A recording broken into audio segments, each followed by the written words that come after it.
शांति। 8 नवंबर 2025 गीत चला है। दूर देश का रहने वाला आया देश पर आए। कौन से देश में आए हैं? पराया देश किसका है? रावण का। कभी लगता है कि हम रावण के देश में हैं? बिल्कुल नहीं लगता ना, किसी को भी नहीं लगता।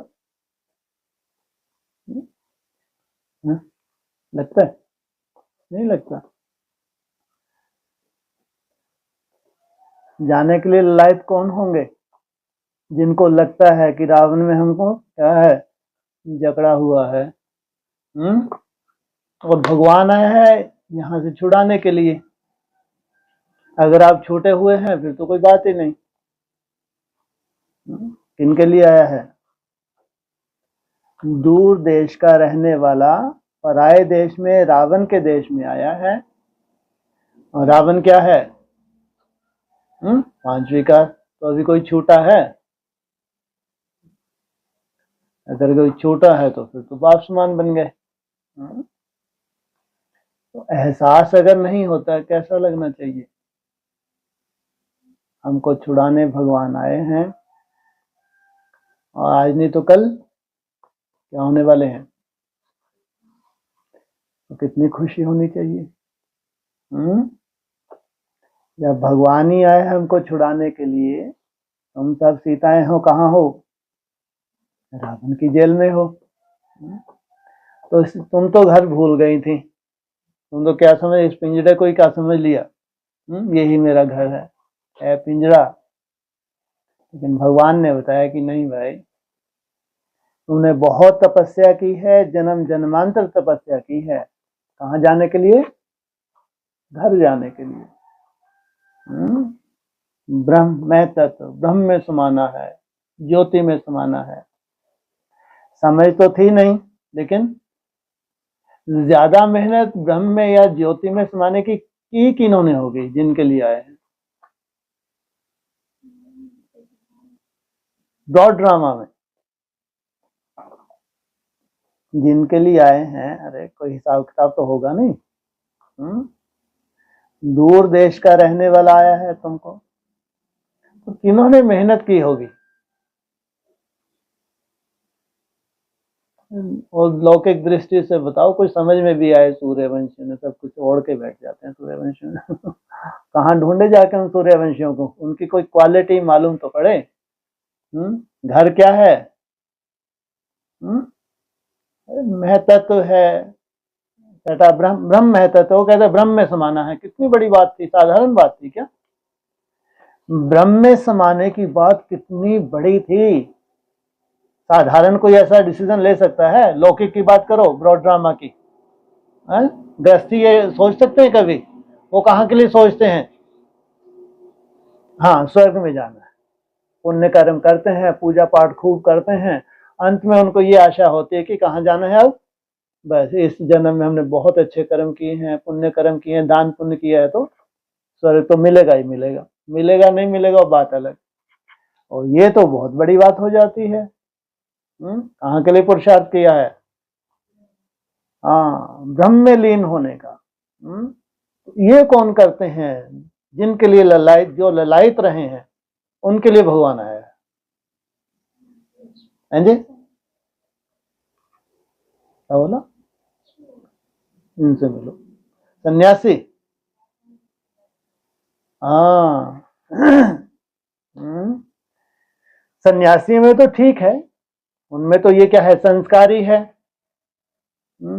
यहाँ के सुख कैसे हैं? कागविष्टा के समान। लेकिन राजाएं हैं, उन्होंने बहुत सुख भोग लिया, और सुख में भी उनको क्या लगा? वैराग आ गया। नहीं, ये सुख नहीं चाहिए हमको, जन्म मरण चाहिए ही नहीं। गृहस्थियों ने कोई राजाओं जैसा सुख थोड़ी देखा है? तो वहां कोई ऐसे वैराग वाली बात नहीं कि वो वैराग करके चले जाए कि हम ब्रह्म में लीन होंगे। कोई गृहस्थी सोच भी नहीं सकता। हाँ, अगर कोई पावरफुल होगा तो छोड़ छाड़ के क्या जाएगा? संन्यास धारण करेगा। तब जाके कल्पना कर सकता है। लेकिन राजाओं ने जरूर राजपाट त्यागा है तो किस लिए, कि हमको ये ऐसे सुख स्वर्ग के चाहिए ही नहीं। अगर यहाँ दुनिया के हिसाब से हम स्वर्ग में हैं, लेकिन नहीं, कहाँ जाना है हमको, मोक्ष चाहिए। तो उनकी ये जो जिज्ञासा थी तो पूरी करने के लिए अभी क्या कह रहे हैं, हाँ भगवान लेने आए हैं। सोचो कितना बड़ा रिगार्ड सा महसूस नहीं होता आप लोगों को, है ना?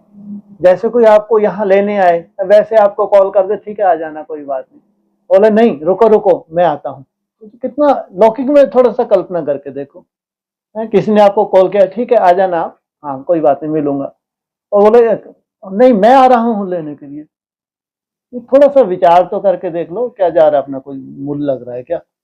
कितनी बड़ी बात है। और अपना धाम छोड़ के आना, और तुम्हारा क्या किचड़ पट्टी में हो, तुम कहाँ पड़े हुए हो, सोचो। अपना वो धाम छोड़ के आना है जिस धाम में तुम अभी जब जाओगे, जब पहुंचोगे, पता नहीं फिर कैसे तुमको नीचे भेज देते हैं किसी युक्ति से, तुम्हारा बस चले तो तुम कभी आओ ही नहीं। जिस धाम का इतना गायन है, जो भगवान का धाम है, तो शास्त्रों में इतना उसका कल्पना करके देखो। तो वो दूर देश का रहने वाला, कितनी दूर रहते हैं, कहां से आए हैं, सूक्ष्म वतन तक भी जाना कोई मासी का घर नहीं है। वो काल्पनिक सूक्ष्म वतन नहीं है कि ट्रांस में बैठ गए, तुम्हारी बुद्धि को खींच लिया, भक्ति मार के दृश्य दिखा दिए, वो दृश्य में तुमको एक मैसेज दिया, मैसेज तुमने सुना दिया सबको। वो क्या है, वो भक्ति मार्ग है, लेकिन सूक्ष्म वतन है तो उस सूक्ष्म वतन तक जाना, उस सूक्ष्म स्टेज को धारण करना, और परम धाम तो फिर उसके तो कल्पना भी नहीं कर सकते। तो वो दूर देश का रहने वाला स्वयं बाप किनको लेने आया है, और हम जाना चाहते हैं, जो जाना चाहते हैं जरूर स्वभाव संस्कारों को तेजी से छोड़ रहे हैं। अगर तुम अपने स्वभाव संस्कार को ही नहीं छोड़ पा रहे तो फिर क्या कहेंगे, उतनी तैयारी है जितनी तैयारी से वो आया है, और आप कहेंगे किसको अच्छा लगता है, हमको तो किसी को भी बिल्कुल भी अच्छा नहीं लगता, हमारा थोड़ी सी भी कमी कमजोरी हमारे में जो है बिल्कुल ही अच्छी नहीं लगती। बोलो यही कहोगे और क्या कहोगे, ज्यादा समझदार हो तो। इसलिए बाबा कहते हैं हिम्मत रख बच्चे, मदद दे बाबा। एक कदम हिम्मत का तुम्हारा और 1000 कदम मदद के बात के। और हिम्मत भी कौन सी चाहिए उसको, जो भी तुम जकड़े हुए हो, रावण के जिस तरह के तुम्हारा स्वभाव संस्कार 63 जनों का जो जकड़न है, जहां जहां से तुम छूटना चाहते हो, उसके लिए एक ही दवाई दी है सबको, कौन सी, मन मना भव। यदा कभी तुमको कभी लगता भी है कि अब छूटने के लिए ऐसी तैयारी है ही, रोज की रोज तुम लगे हो, फिर भी कभी तुमको लगे कि आज फिर उसी तरह का स्वभाव संस्कार का वैसा कुछ ना कुछ वार हो गया, तो क्या करना चाहिए, है रॉयल सजा देनी चाहिए। तो रॉयल सजा क्या है, विशेष रूप से उस दिन भट्टी में बैठ जाना चाहिए। जैसे कोई बच्चे होते ज्यादा मस्ती करते हैं तो माँ बाप क्या करते हैं, बांध के बिठा देते हैं।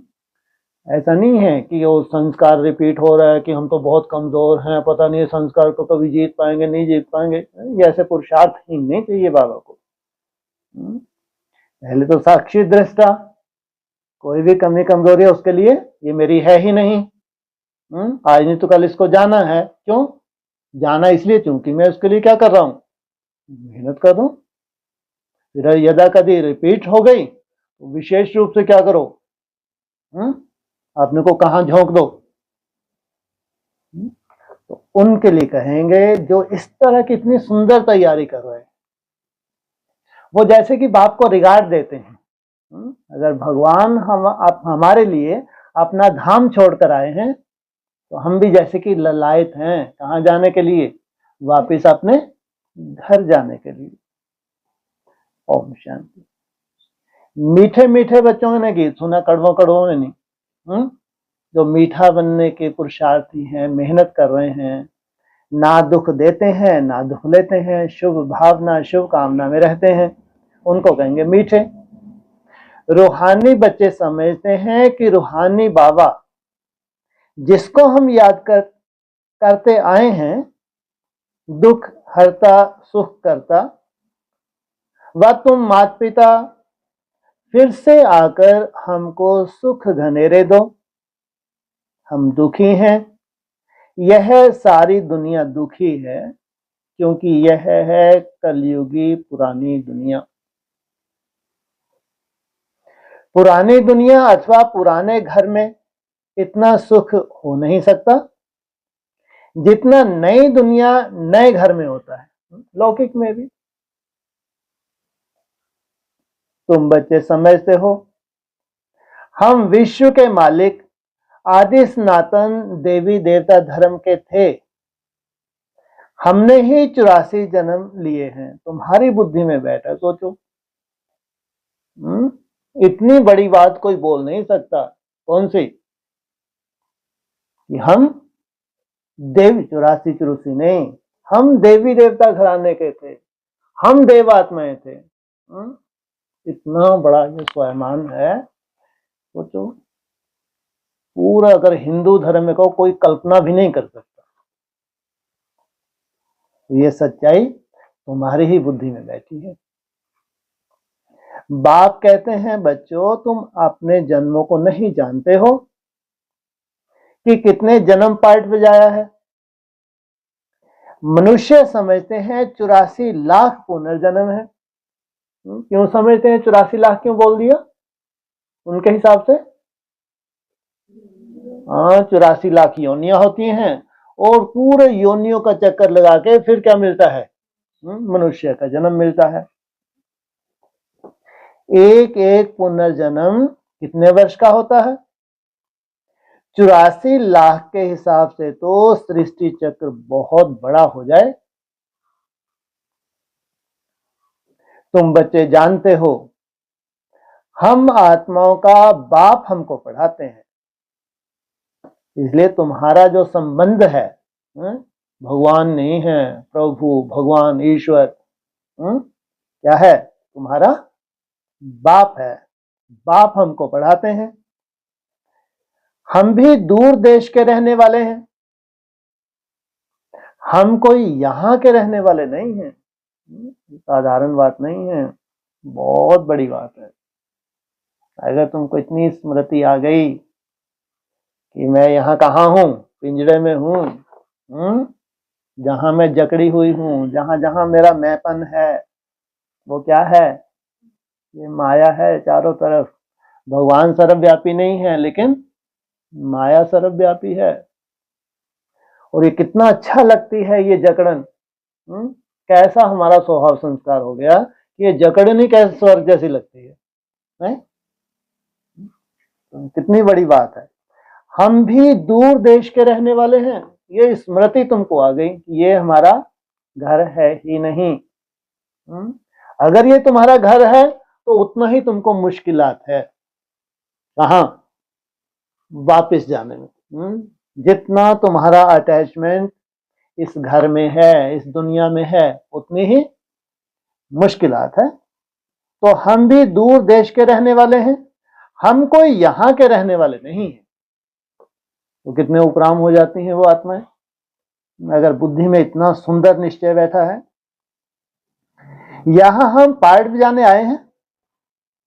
क्या है वो? पार्ट भी कोई साधारण थोड़ी है।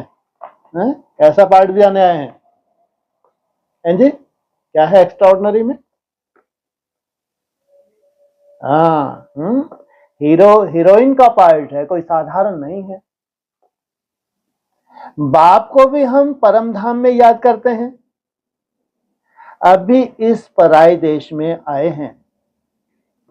शिव को बाबा कहेंगे, रावण को बाबा नहीं कहेंगे। क्या? बाबा कहा नहीं, लेकिन उसने वर्षा तो तुमको दे ही दिया। शिव को क्या कहेंगे? हाँ, वो तुमको बाबा था, तुमको वर्षा देने आया है, लेकिन रावण को बाबा नहीं कहेंगे, भगवान को बाबा कहेंगे।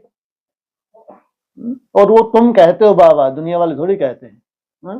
तुम बाबा शब्द क्यों यूज करते हो? संबंध किस लिए?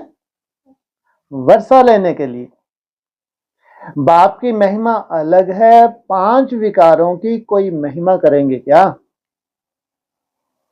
देह अभिमान तो बहुत बड़ी बीमारी है। यह बीमारी लगातार चिपकी हुई है या थोड़ा सा छूटे हुए हैं? कितनी देर छूटे हुए हैं दिन में? नहीं, कितनी देर छूटे हुए हैं इस बीमारी से? रोज की रोज जितना अभ्यास कर रहे हैं उतना ही छूटे हुए हो। भले ही डिटैच नहीं हो, लेकिन तो भी जो तुम छूटने का प्रयास कर रहे हो, चाहे 240 है, चाहे 480 है, या जो भी है, वो तुम्हारा प्रयास किस खाते में जाता है? जैसे डिटैच हो। इसलिए देह अभिमान तो बहुत बड़ी बीमारी है। हम देही अभिमानी बनेंगे तो कोई बीमारी नहीं रहेगी, चाहे मन बुद्धि की बीमारियां हो, 5 विकारों की बीमारी हो, या स्थूल बीमारी हो। कोई भी बीमारी नहीं रहेगी। कब? जब देही अभिमानी बन जाएंगे और हम विश्व के मालिक बन जाएंगे, तब जाके तुम्हारी बीमारी ये लाइन साथ में लगानी जरूरी थी क्या? क्या बोला? कोई बीमारी नहीं रहेगी। कब? जब तुम देही अभिमानी बन गए। और फिर तुम क्या बन गए? हम विश्व के मालिक बन जाएंगे। यह बातें तुम्हारी बुद्धि में है। तुम्हारी बुद्धि भी तो एक्स्ट्राऑर्डिनरी है। तुम्हारी बुद्धि के लिए क्या कहते हैं? कहां से लेकर आए हो? जन्म से ही। कौन सा जन्म है तुम्हारा? जन्म के साथ क्या जुड़ा हुआ है तुम्हारा? पिछला मरण जुड़ा हुआ है। अंत मते तो गति जुड़ी हुई है। तुम जानते हो शिव बाबा हम आत्माओं को बढ़ाते हैं। जो भी और इतने सत्संग आदि हैं, कहां भी ऐसे नहीं समझेंगे कि हमको बाबा आकर राजयोग सिखाएंगे, राजाई के लिए पढ़ाएंगे। पढ़ाई भी किस लिए है? मेहनत किस लिए है? राजाई के लिए मेहनत है। राजा बनाने वाला तो राजा ही चाहिए ना। क्या क्या मतलब? वो राजा बनता है? डॉक्टर बनाने के लिए क्या चाहिए? डॉक्टर। राजा बनाने के लिए राजा। वो पढ़ाने आए हैं, क्या बनाने आए हैं तुमको? राजा महाराजा। वो खुद राजा है। फिर जो प्रैक्टिकल कौन सा संप्रदाय है? वैष्णव संप्रदाय। इनको कहेंगे प्रैक्टिकल। इसलिए अब सुनने सुनाने की बात नहीं होती। आखिरी में क्या होता है? धारणा करना और दूसरों को धारणा कराना। सर्जन पढ़ाकर आप समान सर्जन बनाएंगे। अच्छा, डबल सिरताज बनाने वाला कहां से आएगा जो हमको डबल सिरताज बनाए? इसलिए मनुष्यों ने फिर डबल सिरताज श्री कृष्ण को रख दिया। श्री कृष्ण ने डबल सिरताज धारण किया है या वो धारण कराने वाला है? किया है। इतना बड़ा एक महावाक्य साकार मुरली का है। अगर वो उस रूप से आ जाए, बाप रे बाप, क्या जलवा हो जाए। उसको मतलब क्या? ऐसा मोर मुकुट लगा कर आ जाए, लोग कहें पागल आ गया। तो उसके 2 ही आंखें हैं, 2 ही कान हैं। चलो नाक भी टेढ़ा होता किसी का हो, नहीं तो भी कहेंगे कृष्ण आया कृष्ण आया। तीसरा नेत्र भी नहीं है उसके, तो चलो तीसरा किसी के खुदा हुआ हो तो दौड़ दौड़ के पब्लिक पहुंच जाए। सोचो आप, मतलब कोई समझ में आता है इनकी बातें? अगर वो उसी रूप से आ जाए तो सब चटक पड़े। क्या है भाई? मतलब 2 ही आंखें हैं ना, 2 ही कान है, एक नाक है, ऐसा ही फीचर तुम्हारी जैसे ही तो दिखते हैं, नहीं दिखते तो क्या है? रिकॉर्ड हो गया। बोलो। एक त्रिकालदर्शी मान लो होगा तो आकर्षण, आकर्षण तो जितने प्योरिटी बढ़ती है सभी कृष्ण बन गए। ये क्या बड़ी बात है। अब उसी रूप से आ जाए तो उनको विराट रूप ही अच्छा लगता है। अरे कृष्ण को वो क्या समझते हैं, भगवान समझते हैं, सोचो आप। अब भगवान का रूप धारण करना कोई मासी का घर है क्या। तो अगर उस रूप से आ जाए, जब वो संपूर्ण निराकारी स्टेज में स्थित हो जाए तो सब चटक पड़े। सोचो, है रचना, लेकिन बाप कैसा बनाता है, बाप तुमको आप समान बनाते हैं। तो डबल सिरताज श्री कृष्ण को रख दिया, परंतु श्री कृष्ण कैसे पढ़ाएंगे। वो खुद ही पढ़ रहा है, पढ़ने वाला है, वो कैसे पढ़ा सकता है। जरूर बाप संगम पर आए होंगे, आकर राजाई स्थापन की होगी। बाप कैसे आते हैं, यह तुम्हारे सिवाय और कोई की बुद्धि में नहीं होगा। कैसे आते हैं, कैसे आते हैं, कब आते हैं, ये भी बोलते हैं कभी कभी, कब आते हैं कैसे आते हैं, ये तो तुमको मालूम पड़ गया संगम युग। कैसे आते हैं तुम जानते हो, उनका अपना शरीर नहीं है, परकाया प्रवेश करता हूं। दूर देश से बाप आकर हमको पढ़ाते हैं, राजयोग सिखलाते हैं। बाप कहते हैं मुझे कोई लाइट व रत्न जड़ित ताज है नहीं, वह कभी राजाई पाते नहीं। कैसे रहते हैं, सदा ही निराकारी स्टेज में। डबल सिरताज बनते नहीं, औरों को बनाते हैं। बाप कहते हैं हम अगर राजा बनता तो फिर रंक भी बनना पड़े। तुम राजा भी बनते हो तो रंक भी बनते हो, पूज्य भी बनते हो तो पुजारी भी बनते हो। भारतवासी राव थे, अब रंक हैं। तुम भी डबल सिरताज बनते हो तो तुमको बनाने वाला भी डबल सिरताज होना चाहिए, जो फिर तुम्हारा योग भी लगे। ऊपर क्या बोल रहे, अभी क्या बोल रहे, क्या बोला इसने, जब तक हमारे सामने प्रैक्टिकल क्या ना हो, सैंपल ना हो, तो उस प्रैक्टिकल सैंपल को क्या कहते हैं, मास्टर। बाप है सागर और तुम क्या बनते हो, मास्टर। मास्टर प्रैक्टिकल, जो जैसा होगा ऐसा आप समान बनाएगा। तुमको डबल सिरताज बनना है या उसके ऊपर कुछ बनना है, बस, इससे ज्यादा नहीं। बहुत समझदार है इतना ही काफी है। हाँ बाकी हाँ, बाप समान माना एकदम निराकार। कैसा बनना है हमको, डबल सिरताज तो देवताओं को दिखाते हैं और बाप को कोई ताज नहीं। कैसा है, एकदम निराकारी स्टेज। सन्यासी कोशिश कर सन्यासी बनाएंगे, तुम गृहस्थी वह सन्यासी, तो फिर तुम फॉलोवर्स तो ठहरे नहीं। उनको कैसे फॉलो करोगे, या तो तुम क्या करो, सन्यास करो।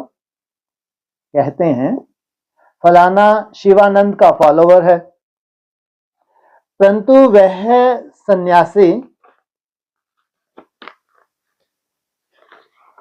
माथा मुड़ाने वाले,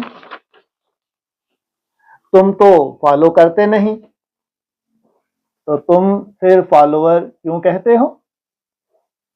फॉलोअर को तो कहा जो झट कपड़ा उतार कफनी पहन ले, उनको कहेंगे। तुम तो गृहस्थ में विकारों आदि में रहते हो, फिर शिवानंद का फॉलोवर कैसे कहलाते हो। किसके फॉलोवर कैसे होने चाहिए, झट, हाँ, ये देह रूपी वस्त्र त्यागने में, जब मेरा शिवानंद जो है कैसा है, जिसको देह है ही नहीं, तो मैं ये देह कैसे धारण कर सकता हूँ। और शुरू हो गए, मैं ज्योतिष रूप आत्मा हूँ, दिन रात शुरू हो गए। इनको कहेंगे किसके फॉलोवर। तो गुरु का तो काम है सदगति करना। गुरु ऐसे तो नहीं कहेंगे फलाने को याद करो, फिर तो खुद गुरु नहीं हुआ। मुक्ति धाम में जाने के लिए भी युक्ति चाहिए। अरे ऐसी युक्ति है भाई, मुक्ति से युक्ति क्या? मुक्ति धाम जाने के लिए क्या चाहिए? तो यहां भी युक्ति। वो कहते हैं झूठ को क्या बोलते हैं? युक्ति। उन्हें कितने रॉयल हैं हम लोग, है ना। कोई झूठ बोल रहे हैं तो कहेंगे बाबा ने बोला ना युक्ति से काम लो। तो परम धाम में जाने के लिए क्या चाहिए? युक्ति चाहिए। ये कैसी युक्ति है? कोई की बुद्धि में नहीं है, कोई कल्पना भी ना कर सके। किस युक्ति से तुमको ट्रांसफर कर देते हैं, सोचो। वो युक्ति केवल तुम्हारे लिए है, तुम ही सीखते हो वो युक्ति, नहीं तो कोई कल्पना कर नहीं सकता। तुम बच्चों को समझाया जाता है तुम्हारा घर है मुक्ति धाम अथवा निराकारी दुनिया। आत्मा को कहा जाता है निराकारी सोल। शरीर है 5 तत्वों का बना हुआ। आत्माएं कहां से आती हैं? परम धाम निराकारी दुनिया से।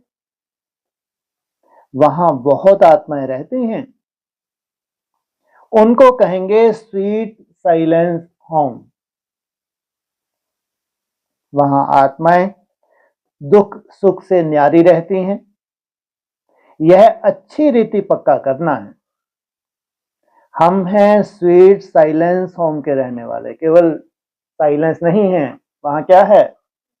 स्वीटनेस भी है। माना अगर शरीर सहित परमधाम के स्टेज में जाते हो तो उसको क्या कहेंगे? Sweet silence. यहां यह नाटकशाला है जहां हम पार्ट बजाने आते हैं। क्या है ये? हकीकत नहीं है। क्या है? अभी पार्ट पूरा हुआ वापस, और कितने मिनट पहले तैयारी करना शुरू कर देते हैं एक्टर, वो जो नाटकशाला में होते हैं। मुरली में क्या बोला? हाँ, 10-15 मिनट पहले तैयारी शुरू कर देते हैं। इस नाटकशाला में सूर्य चांद स्टार्स आदि बत्तियां हैं। कोई गिनती कर न सके कि यह नाटकशाला कितने माइल्स की है। लगे हुए हैं साइंटिस्ट, और पहुंच भी रहे हैं, लेकिन तो भी इसका अंत कोई पा सकता है? एरोप्लेन से ऊपर जाते हैं, लेकिन उसमें पेट्रोल आदि इतना नहीं डाल सकते जो जाकर फिर लौट भी आए। इतना अथाह है, इतना दूर जा नहीं सकते। वह समझते हैं इतने माइल्स तक है, लौटेंगे नहीं तो फिर गिर पड़ेंगे। जहां पेट्रोल खत्म हुआ वहीं का वहीं उनका जहाज। समुद्र का व आकाश तत्व का अंत पा नहीं सकते। कौन? ये हद के साइंटिस्ट हैं। ब्राह्मणों की दुनिया में हद के साइंटिस्ट भी हैं तो बेहद के साइंटिस्ट भी हैं। और साइंटिस्ट कौन होते हैं? हमारी साइंस क्या है? साइलेंस। योग को ही बाबा ने क्या कहा है? हाँ, ये है तुम्हारी बड़ी से बड़ी साइंस है। वो है ज्ञान और ये है विज्ञान। तो वो जो हद के साइंस वो हैं, योगी कहो, ब्राह्मणों की दुनिया में है नहीं है। और तुम भी क्या कर रहे हो? साइलेंस पावर तुम्हारे पास भी है। और कोई कोई बच्चों के लिए क्या बोला है? तुम हद और बेहद से पार चले जाओगे। और ये पार पा ही नहीं सकते, पार पा ही नहीं सकते। सोचो कैसी युक्ति तुम्हारी बुद्धि में फिट हो गई कि निकल ही नहीं पा रही। कब तक? जब तक तुम पार ना हो जाओ। तो इतना दूर नहीं जा सकते। वह समझते हैं इतने माइल्स तक लौटेंगे नहीं तो गिर पड़ेंगे। समुद्र का व आकाश तत्व का अंत नहीं पा सकते। अभी बाप तुमको अपना अंत देते हैं। चाहे समुद्र है चाहे आकाश है, दोनों ही क्या हैं? जड़ हैं या चैतन्य हैं? जड़ हैं, जड़ बुद्धि हैं, सोचो। टाइटल मिलेगा नहीं मिलेगा? कौन से देवता को बताया समुद्र के ऊपर? विष्णु जी महाराज को बताया समुद्र के ऊपर। और कौन से देवता को आकाश में? ब्रह्मा जी को आकाश में। तो समुद्र व आकाश तत्व का अंत नहीं पा सकते, लेकिन बाप तुमको बाप रहे। सोचो उनका अंत पाके क्या हो जाएगा भाई? हैं जी? हाँ, कोई मिस्ट्री नहीं रहेगी, तुम भी बेअंत हो गए। तुमने उसका अंत पा लिया तो तुम क्या हो गए? बेअंत हो गए, बाप समान बन गए। और फिर वो कह रहे ठीक है अब मेरे को क्या करने दो? विश्राम। तुम कहाँ जाओ? इसका आनंद लो, तुम ब्रह्मांड का आनंद लो। ये नहीं बोला तुम जाके ये नीचे जाके वो ताजवाज पहन जाके पहन लो। वो कोई आनंद है क्या? जो दुनिया ने भी चक्कर में किया है, ताजवाज पहन के बैठे हैं, तो वो ही तुमने आके नीचे ताजधार में बैठ गए चौड़े होके आसन पे। बहुत बड़ी कमाई कर ली तुमने।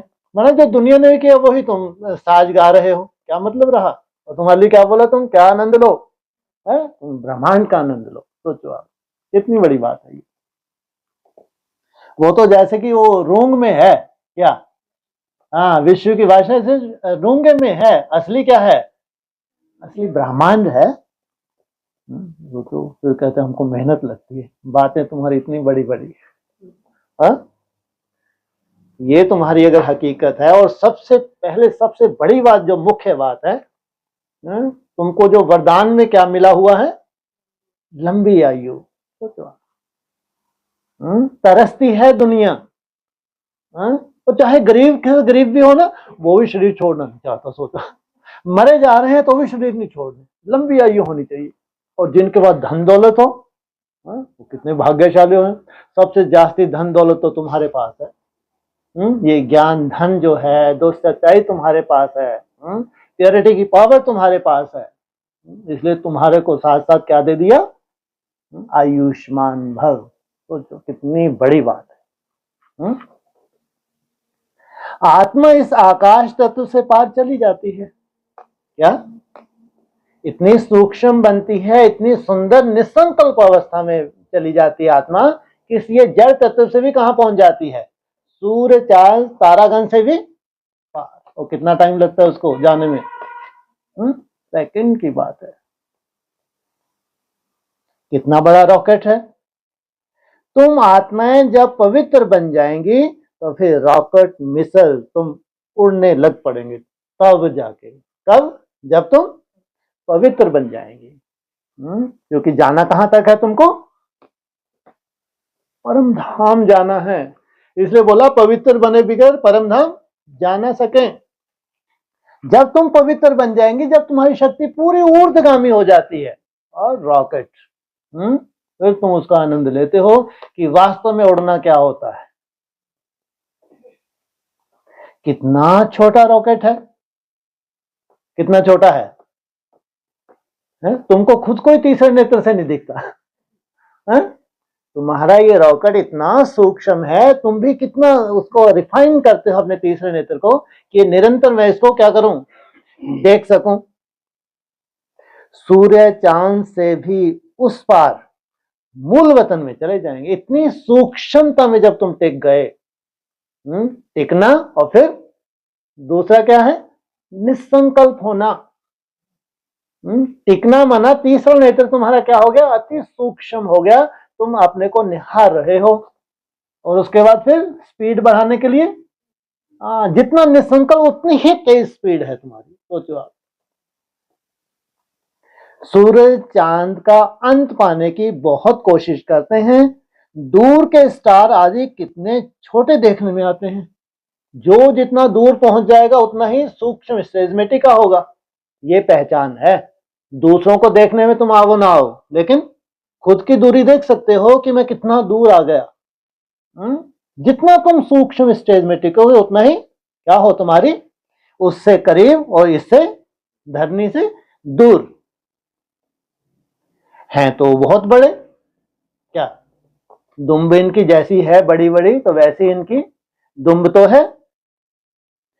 जैसे तुम पतंग उड़ाते हो तो ऊपर में कितनी छोटी छोटी दिखाई पड़ती है।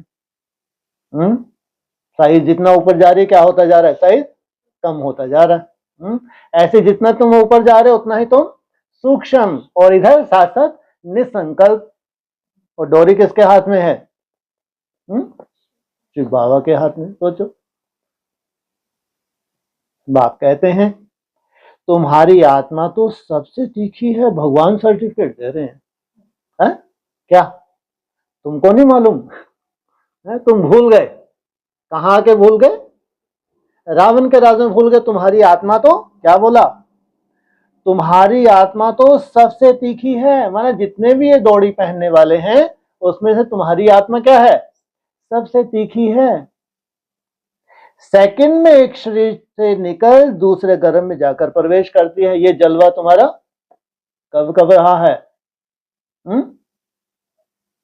अरे हमारी गति क्यों 13 दिन वाली होती होगी? है? कौन सी गति है? एक सेकंड में शरीर छोड़ते हो और उसी सेकंड में जाके हाँ जन्म में गर्भ में पहुंच जाते हो। सेकंड में एक शरीर से निकल दूसरे गर्भ में जाए प्रवेश करते हो। एक सेकंड में बन जाते हो ब्रह्मा सो विष्णु। किसका कर्मों का हिसाब किताब लंदन में है तो सेकंड में लंदन में जाके जन्म लेगी। हिसाब किताब कहां बना लिया उसने? जीते जी। सेकंड में जीवन मुक्ति भी गाई हुई है ना, बिल्कुल ये वैसी ही है जैसे यहां शरीर छोड़ के एक सेकंड में ही प्रवेश करना है, बिल्कुल वैसा ही वैसा तुम्हारी जीवन मुक्ति की गति है। लेकिन बस उस लेवल तक तुम्हारा पुरुषार्थ, ये नहीं कि एक दिन में पहुंच जाएगा अगले दिन में हो गया। नेचुरल हो जाएगा तुम्हारा। नेचुरल होने में टाइम लगता है। बच्चा गर्भ से निकला और मालिक बना, वारिस हो ही गया। जो इसका कौन सा गर्भ था? इसका गर्भ महल था। इस गर्भ महल से निकला, बाप ने स्वीकारा और क्या बना? मालिक बना, वारिस बना। तुम बच्चों ने भी बाप को जाना, गोया विश्व के मालिक बन गए। बेहद का बाप ही आकर तुमको विश्व का मालिक बनाते हैं। स्कूल में बैरिस्ट्री पढ़ते तो बैरिस्टर बनेंगे, यहां तुम डबल सिरताज बनने के लिए पढ़ते हो। अगर पास होंगे तो डबल सिरताज जरूर बनेंगे। अगर पास होंगे तो डबल सिरताज जरूर बनेंगे।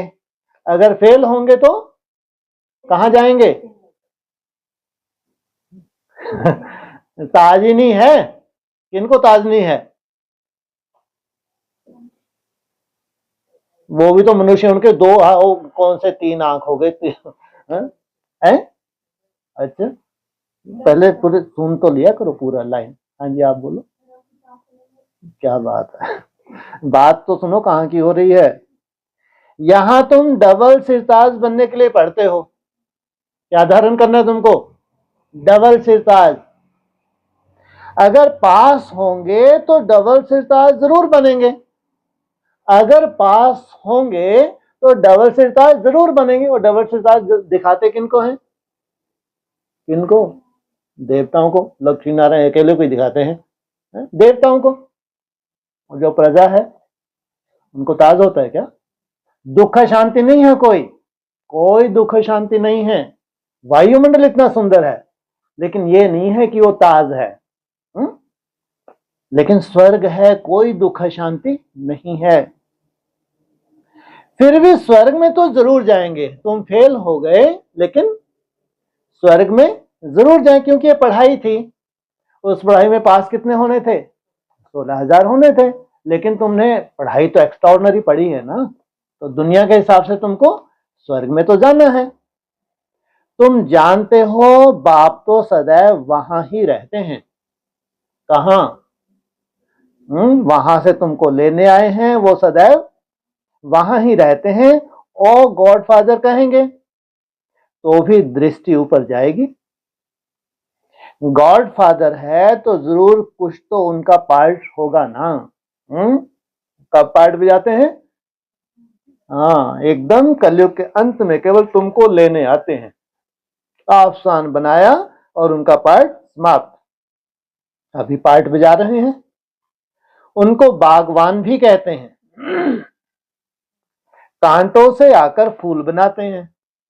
क्या थे तुम भी? अभी भी कहीं ना कहीं ऐसा नहीं कि पूरे ही फूल बन गए। तो तुम बच्चों को खुशी होनी चाहिए। बाबा आया हुआ है इस पराये देश में। दूर देश का रहने वाला आया देश पर आए। दूर देश का रहने वाला तो बाप ही है और आत्माएं भी वहां रहती हैं। यहां फिर पार्ट बजाने आती हैं। देश पर आए, यह अर्थ कोई नहीं जानते। मनुष्य तो भक्ति मार्ग में जो सुनते हैं वह सत्य सत्य करते रहते हैं। तुम बच्चों को बाप कितना अच्छी रीति समझाते हैं। आत्मा इम्प्योर होने से उड़ नहीं सकती। क्या? जब तक इम्प्योरिटी है तब तक उड़ नहीं सकती।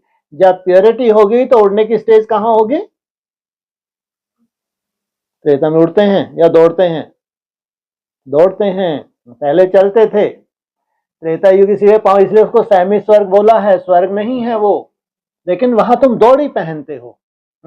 दौड़ी पहने उड़ते कहां पे हो?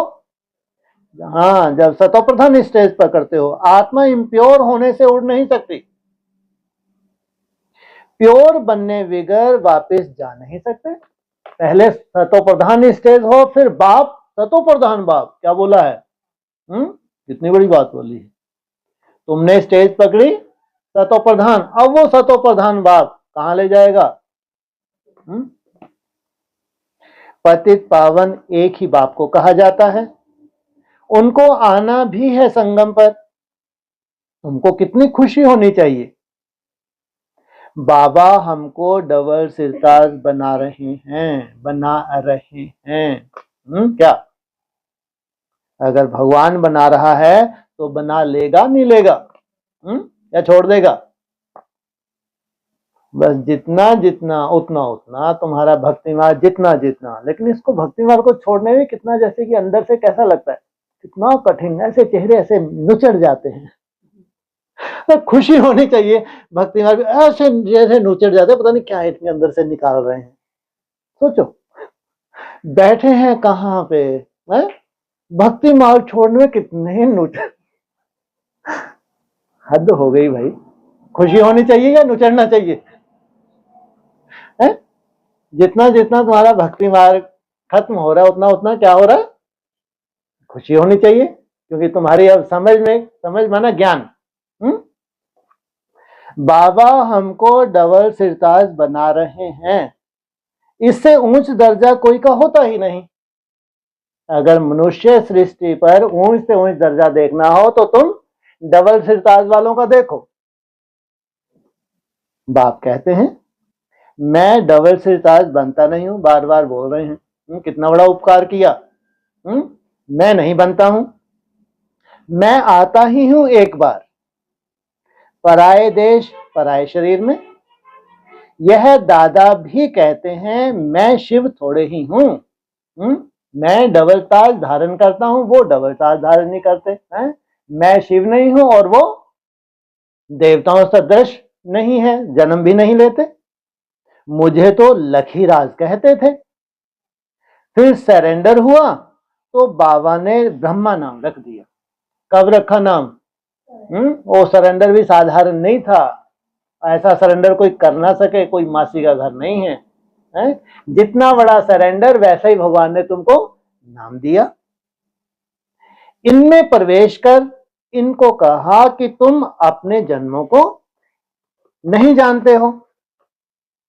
84 जन्मों का हिसाब भी होना चाहिए ना। वो लोग तो 84 लाख कह देते हैं, जो बिल्कुल ही इम्पॉसिबल है। 84 लाख जन्मों का राज समझाने में ही सैकड़ों वर्ष लग जाएं, याद भी पढ़ ना सकें। 84 लाख योनियों में तो पशु पक्षी आदि सब आ जाते हैं। मनुष्यों का ही जन्म दुर्लभ गाया जाता है। कौन सा मनुष्य? जहां तुम्हारा मनन चिंतन होता है, जब भगवान आते हैं तुम मंथन करते हो, ये दुर्लभ है। बिना मंथन किए अमृत निकल ना सके। जानवर थोड़े ही समझ सकेंगे। अगर जानवर बुद्धि है, तुम कितना भी उनको समझाओ, उनकी बुद्धि में बैठेगा ही नहीं। तुमको बाप आकर नॉलेज पढ़ाते हैं, खुद कहते हैं मैं आता हूं रावण राज्य में। माया ने तुमको कितना पत्थर बुद्धि बना दिया है, अब फिर बाप तुमको पारस बुद्धि बनाते हैं। पत्थर से क्या बना देते हैं? पारस। पारस का क्या काम है? लोहे जैसी आत्मा तुम्हारे संपर्क में आती हैं तो तुम्हारे अनुभव से कैसी बन जाती हैं? सोने जैसी।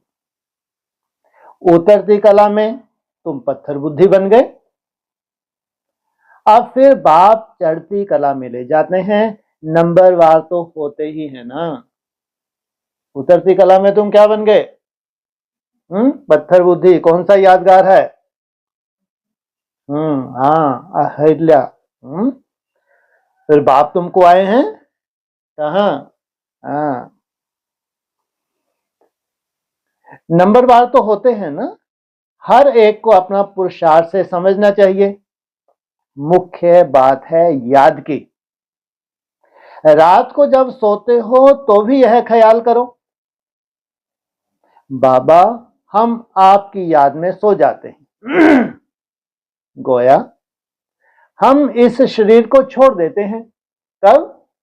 जब तुम याद रात को सोते हो, आपके पास आ जाते हैं। ऐसे बाबा को याद करते करते सो जाओ तो फिर देखो कितना मजा आता है। हो सकता है साक्षात्कार भी हो जाए। कौन सा संकल्प लेके सोए हो? आपके पास आने का संकल्प लेकर सोए, और तुम्हारी भावनाएं कैच की और तुमको क्या हो गया? परम धाम का साक्षात्कार हो गया। परंतु इस साक्षात्कार में खुश नहीं होना है कि तुम सही में परम धाम पहुंच गए। इसमें कोई खुश होने की बात नहीं। बाबा हम तो आपको ही याद करते हैं, आपके पास आना चाहते हैं। बाप को तुम याद करते करते बड़े आराम से चले जाएंगे। वाह! क्या कहा?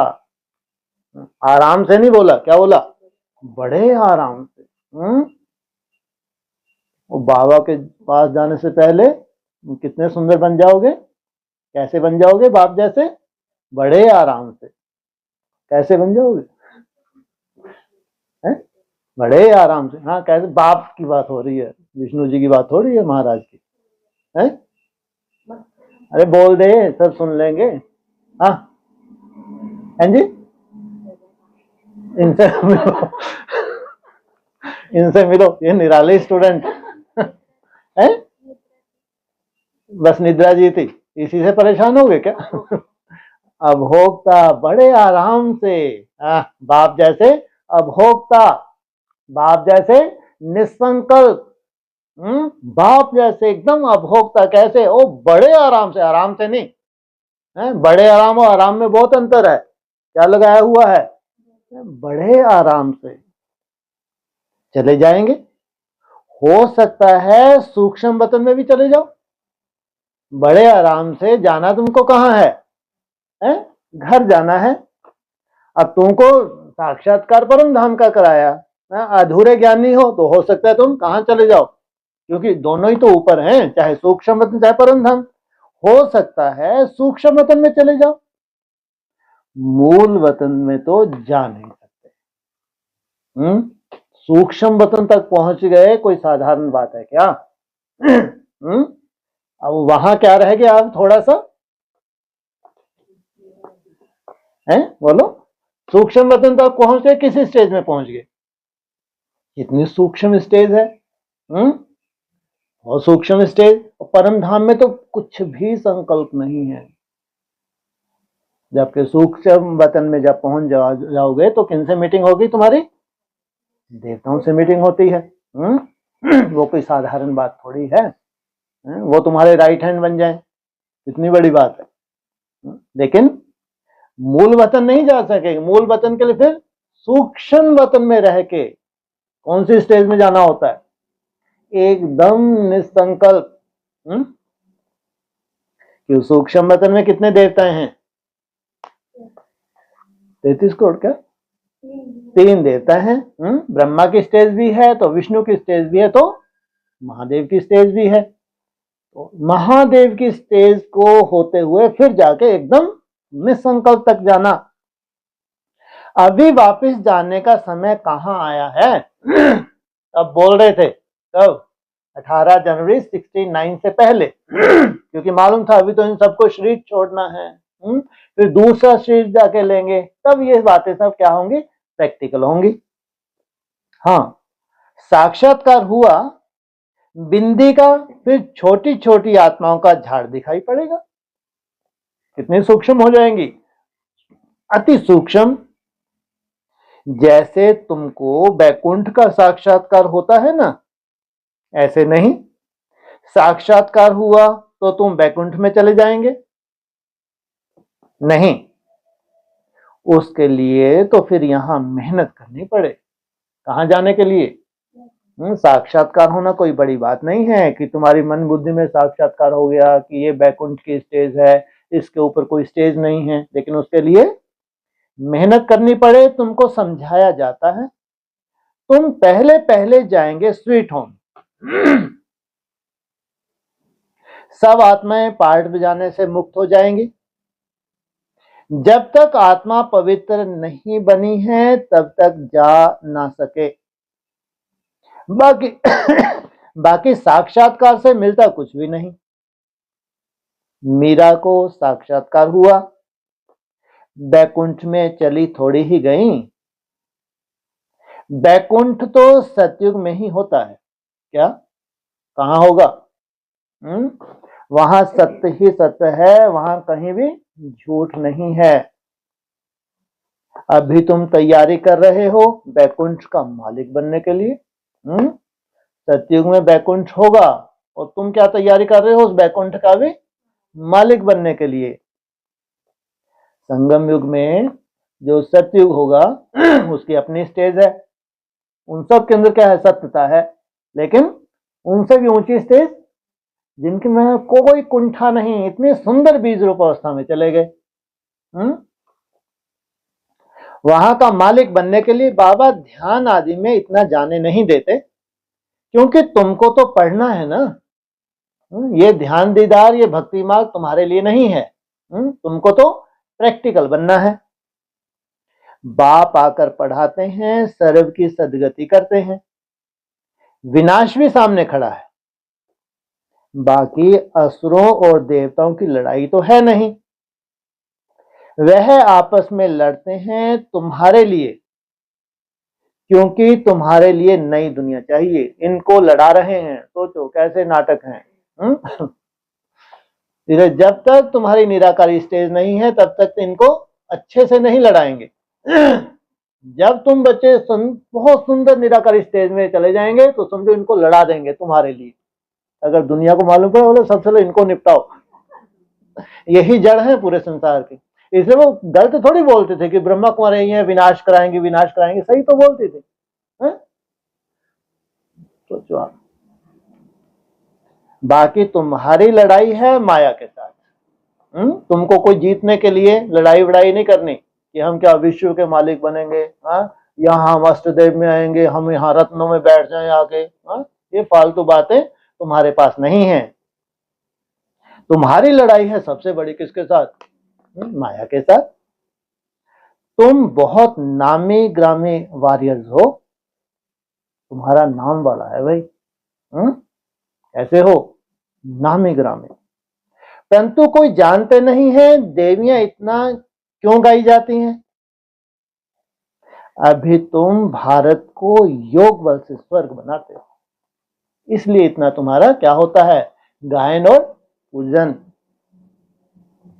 तुमको अब बाप मिल गया है, तुमको समझाते रहते हैं। ज्ञान से नई दुनिया जिंदाबाद होती है। अगर तुम्हारा भक्ति धीरे धीरे खत्म हो रहा है, समझ तुम्हारे में बैठती जाती है, तो ये क्या है? ये है जिंदाबाद, और भक्ति मुर्दाबाद। यह लक्ष्मी नारायण नई दुनिया के मालिक थे ना, अब पुरानी दुनिया है। पुरानी दुनिया का विनाश आगे भी मुसलों द्वारा हुआ था। इन्होंने इन्वेंट किए, यादवों ने। कहां बैठे हैं यादव? आज आपने को क्या कहलाते हैं? यादव है नी, यूरोपवासी यादव। आज उनका टाइटल कौन सा लेते हैं खुद? अरे फॉरेन में जो सबसे ज्यादा इन्वेंशन कर रहे हैं यहूदी। हाँ, ये यादव हैं, ये यहूदी हैं, इनके द्वारा ही नूंद है। यही मुसल सबसे ज्यादा इन्वेंट करते हैं। अभी पता नहीं कितना और रिफाइन करेंगे ये।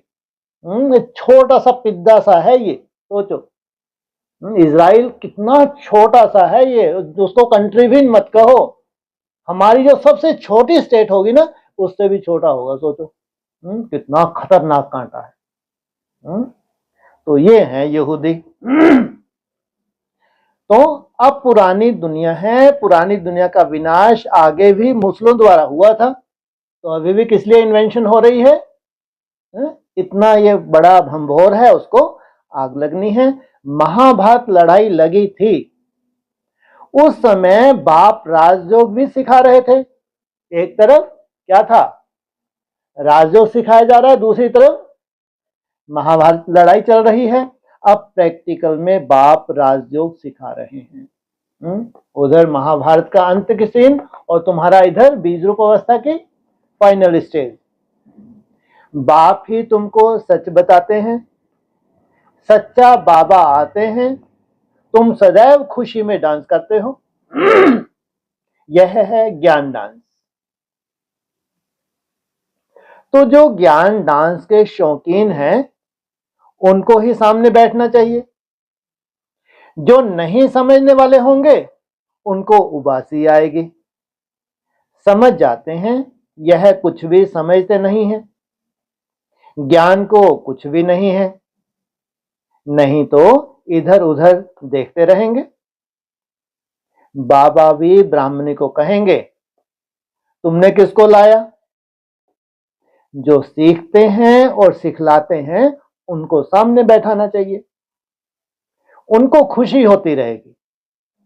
हमको भी डांस करना है। यह है ज्ञान डांस। कौन करती है? आत्मा या शरीर? आत्मा। श्री कृष्ण ने तो ना ज्ञान सुनाया ना डांस किया। क्या? श्री कृष्ण ने तो ना ज्ञान सुनाया ना डांस किया। मुरली तो यह ज्ञान की है ना। तो बाप ने समझाया है, रात्रि को सोते समय बाबा को याद करते, चक्कर को बुद्धि में याद करते रहो। बाबा, हम अब इस शरीर को छोड़ आपके पास आते हैं। ऐसे याद करते करते सो जाओ, फिर देखो क्या होता है।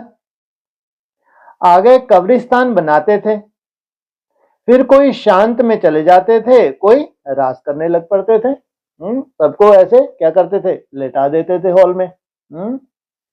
तो उसमें आत्माएं प्रवेश करती थी, कोई ट्रांस में चले जाते थे, साक्षात्कार होते थे। जो बाप को जानते ही नहीं है, वह याद कैसे कर सकेंगे?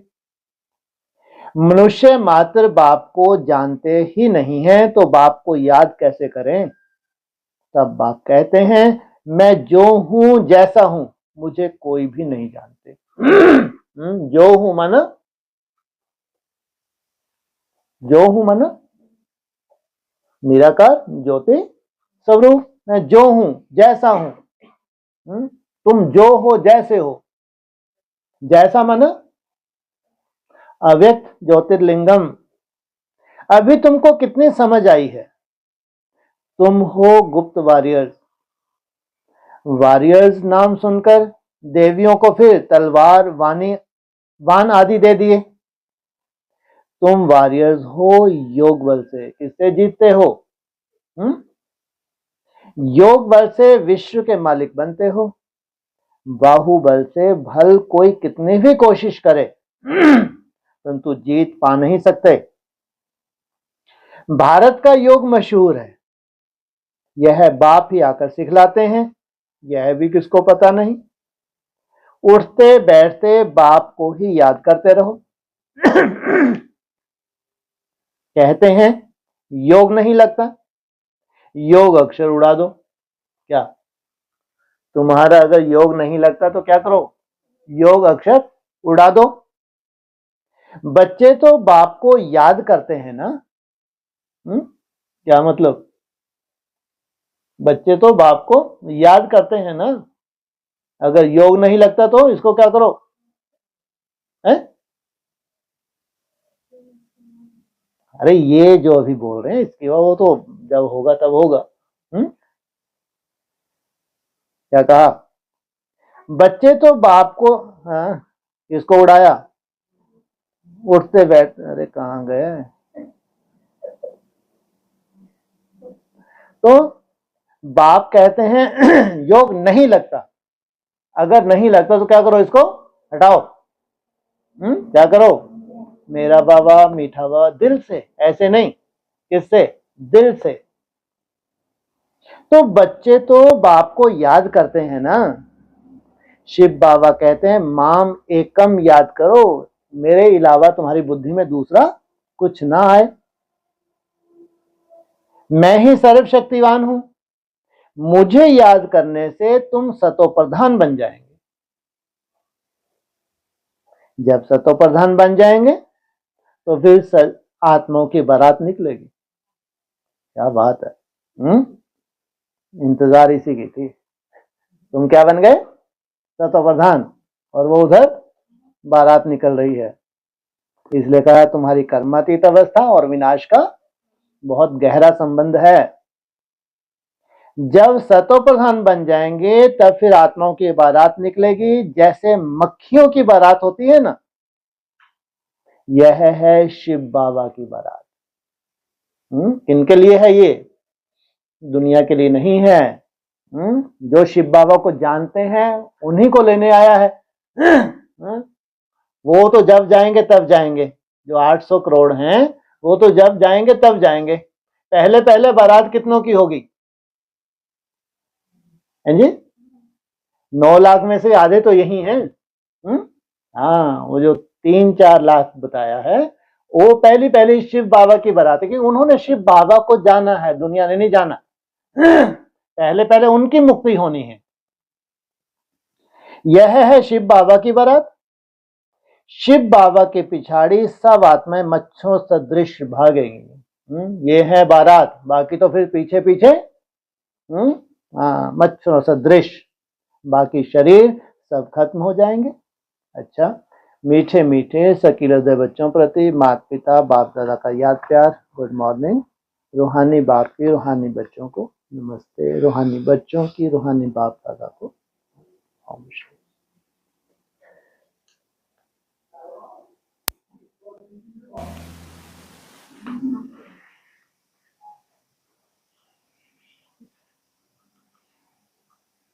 हाँ जी।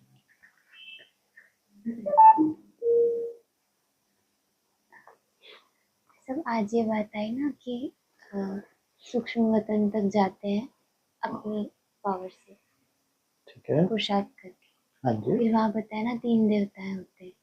ठीक है, तो पहले ब्रह्मा की स्टेज, फिर विष्णु की स्टेज और लास्ट में महादेव की स्टेज। ठीक है। तो एक मुरली में ऐसे बाबा ने बोला था कि वो तीसरे नेत्र की स्टेज है जहाँ पर मनन चिंतन मंथन की जो आंख है उसको कंट्रोल कर लेते हैं। ठीक है ना? ठीक है। तो वो कंट्रोल करके फिर निराकारी स्टेज तक मंथन तो इसलिए बोला ना, चाहे शुभ हो चाहे अशुभ, दोनों ही नहीं चाहिए। उस निराकारी स्टेज में कुछ भी नहीं है। बाप समान माना कुछ नहीं, नॉट संकल्प एट ऑल, कोई भी संकल्प नहीं, शुभ भी नहीं है। जबकि शुभ संकल्प करते करते हम सूक्ष्म वतन के लिए हमने तैयारी की है। है ना। और शुभ भावना शुभ कामना अगर नहीं है तो सूक्ष्म वतन की स्टेज भी पकड़ नहीं सकते। बहुत सात्विक बुद्धि चाहिए। फिर उसके ऊपर इसलिए बाबा ने कहा ये परम धाम नहीं है। वहां से फिर परम धाम की यात्रा माना एकदम निसंकल्प, कोई भी संकल्प नहीं है, ना अच्छा ना बुरा, वो फिर परम धाम की स्टेज। तो यही फिर हद और बेहद से पार जाना हो गया। बिल्कुल नहीं, वो हद और पार फिर ऊपर, हाँ परम धाम की स्टेज में। हाँ, ये जो 3 देवताएं दिखाए हैं, पहले तो इतना डिटैच हो, कमल पुष्पवान कोई मासी का घर तो नहीं है, है ना। इतना डिटैच हो जाए कि मन बुद्धि आपकी डिटैच, तो याद कितनी सुंदर हो जाएगी। कोई आकर्षण नहीं है, किसी की तरह का जैसे कोई अब हिसाब किताब नहीं है। इसलिए 5 तत्वों से उसको डिटैच दिखाया है। सूरज चांद तारा से भी कहाँ चले गए, पार चले गए। साधारण स्टेज नहीं है, बहुत बड़ी स्टेज है। इसलिए कमल पुष्प एकदम डिटैच, कोई हिसाब किताब नहीं है। तब कहेंगे अब प्योरिटी की पावर आती है, नो विश एट ऑल, फिर उसके ऊपर की स्टेज है। मना कमल पुष्प समान जीवन में रहते रहते लंबा समय अभ्यास करके फिर क्या हुआ, हाँ नो विश एट ऑल। फिर वो उसी स्टेज में कह बिना पवित्र बने तुम परम धाम जा नहीं सकते। वहां से फिर निराकारी स्टेज, जो सतो प्रधान अवस्था में जो निराकारी स्टेज का सुख होता है, उसमें भी लंबा समय टिकना होता है। माना ये ऐसा नहीं कि कोई वहां टच किया पहुंच गए, ऐसा नहीं है। टच तो बस थमले को करेंगे सब काम हो जाएगा, लेकिन उस थमले तक पहुंचने के लिए चाहे सतो प्रधान स्टेज है उसमें भी लंबा समय रुकना है, चाहे कमल पुष्प की स्टेज है उसमें भी लंबा समय अभ्यास करना है, तब ट्रांसफर होते हैं। इसीलिए फिर ये बोला ना कि साक्षात्कार हो गया तो ऐसे नहीं कि हाँ जी बिल्कुल मेहनत करनी है, मेहनत करनी है उस स्टेज में जाने की, क्योंकि प्रैक्टिकल स्टेज सुख भी तो तुमको खुद को ही लेना है। जिस स्टेज का तुम अनुभव करते हो पहले वो तुम्हारे लिए है, दूसरे किसी के लिए थोड़ी है। पहले वो सुख भी तुमको, आज दुनिया में भी बार बार इसी बात के ऊपर डिस्कस होती है ना, सब एक जन्म के लिए तो जीते हैं, दूसरा जन्म तो सबके लिए क्या है, मिस्ट्री है। चाहे कोई बहुत अच्छा पोस्ट पे जाना चाहे, पढ़ के मेरे को डॉक्टर बनना है, इंजीनियर साइंटिस्ट बनना है, तो भी एक जन्म। कोई बिजनेसमैन है, बहुत उसको बिजनेस फैलाना है, अरब खरब पति बने, तो भी एक जन्म। अब ये नेताएं वेताएं तो भी सोचो ना, जो भी पुरुषार्थ दुनिया में हो रहा है सब अगले जन्म का किसी को नहीं मालूम। और तुम कितने भागे, तुमको भी एक जन्म मिला, लेकिन तुमको जन्म बहुत बड़ा मिला है, लंबा। सुख भी तुमको सबसे जास्ती इसमें देखना। सोचो आप कितनी बड़ी बात है, लंबी आयु इसलिए नहीं क्योंकि ये जो सुख मिल रहा है, जो आनंद मिल रहा है, ये असीम होना चाहिए। कि सत्युग फीका पड़ जाए फिर त्रेता द्वापर कलयुग की तो कोई बात ही नहीं है। कितनी बड़ी बड़ी राजाएं तुमने भोगी हो द्वापर कलयुग में, उनकी तो कोई औकात ही नहीं है, जबकि सत्युग और त्रेता भी क्या पड़ गया, फीका पड़ गया उस स्थिति के आगे। इसे सबसे ऊंचा दिखाया है भगवान को। ऊंचा तेरा नाम, ऊंचा तेरा धाम, ऊंचा तेरा काम। उस ऊंची स्टेज तक जाने में मेहनत है, लेकिन वहां तक जाने में जो इतना सुंदर सीन है नीचे, ऐसे नहीं कोई अचानक पहुंच जाएगा। कमल पुष्पवान भी सोचो कितनी सुंदर स्टेज होगी, वहां से आनंद ही आनंद है, ऊपर जाने के लिए कोई मेहनत नहीं। अगर मेहनत है तो बस सूक्ष्म वतन की स्टेज पकड़ने की मेहनत है, आगे मेहनत नहीं है, आगे तो आनंद ही आनंद है। हाँ जी। और फिर ये भी बोला ना कि जो सूरज चांद सितारे हैं, हाँ जी, वो इस सृष्टि की बत्तियां हैं। हाँ जी, मतलब एक निश्चित स्टेज तक हमको पहुंचाने के लिए सब ज्ञान जो हमको मिलता है, ठीक है, फिर आगे जो है उससे भी हम पार चलेंगे। बिल्कुल। यहाँ भी स्टार्स हैं।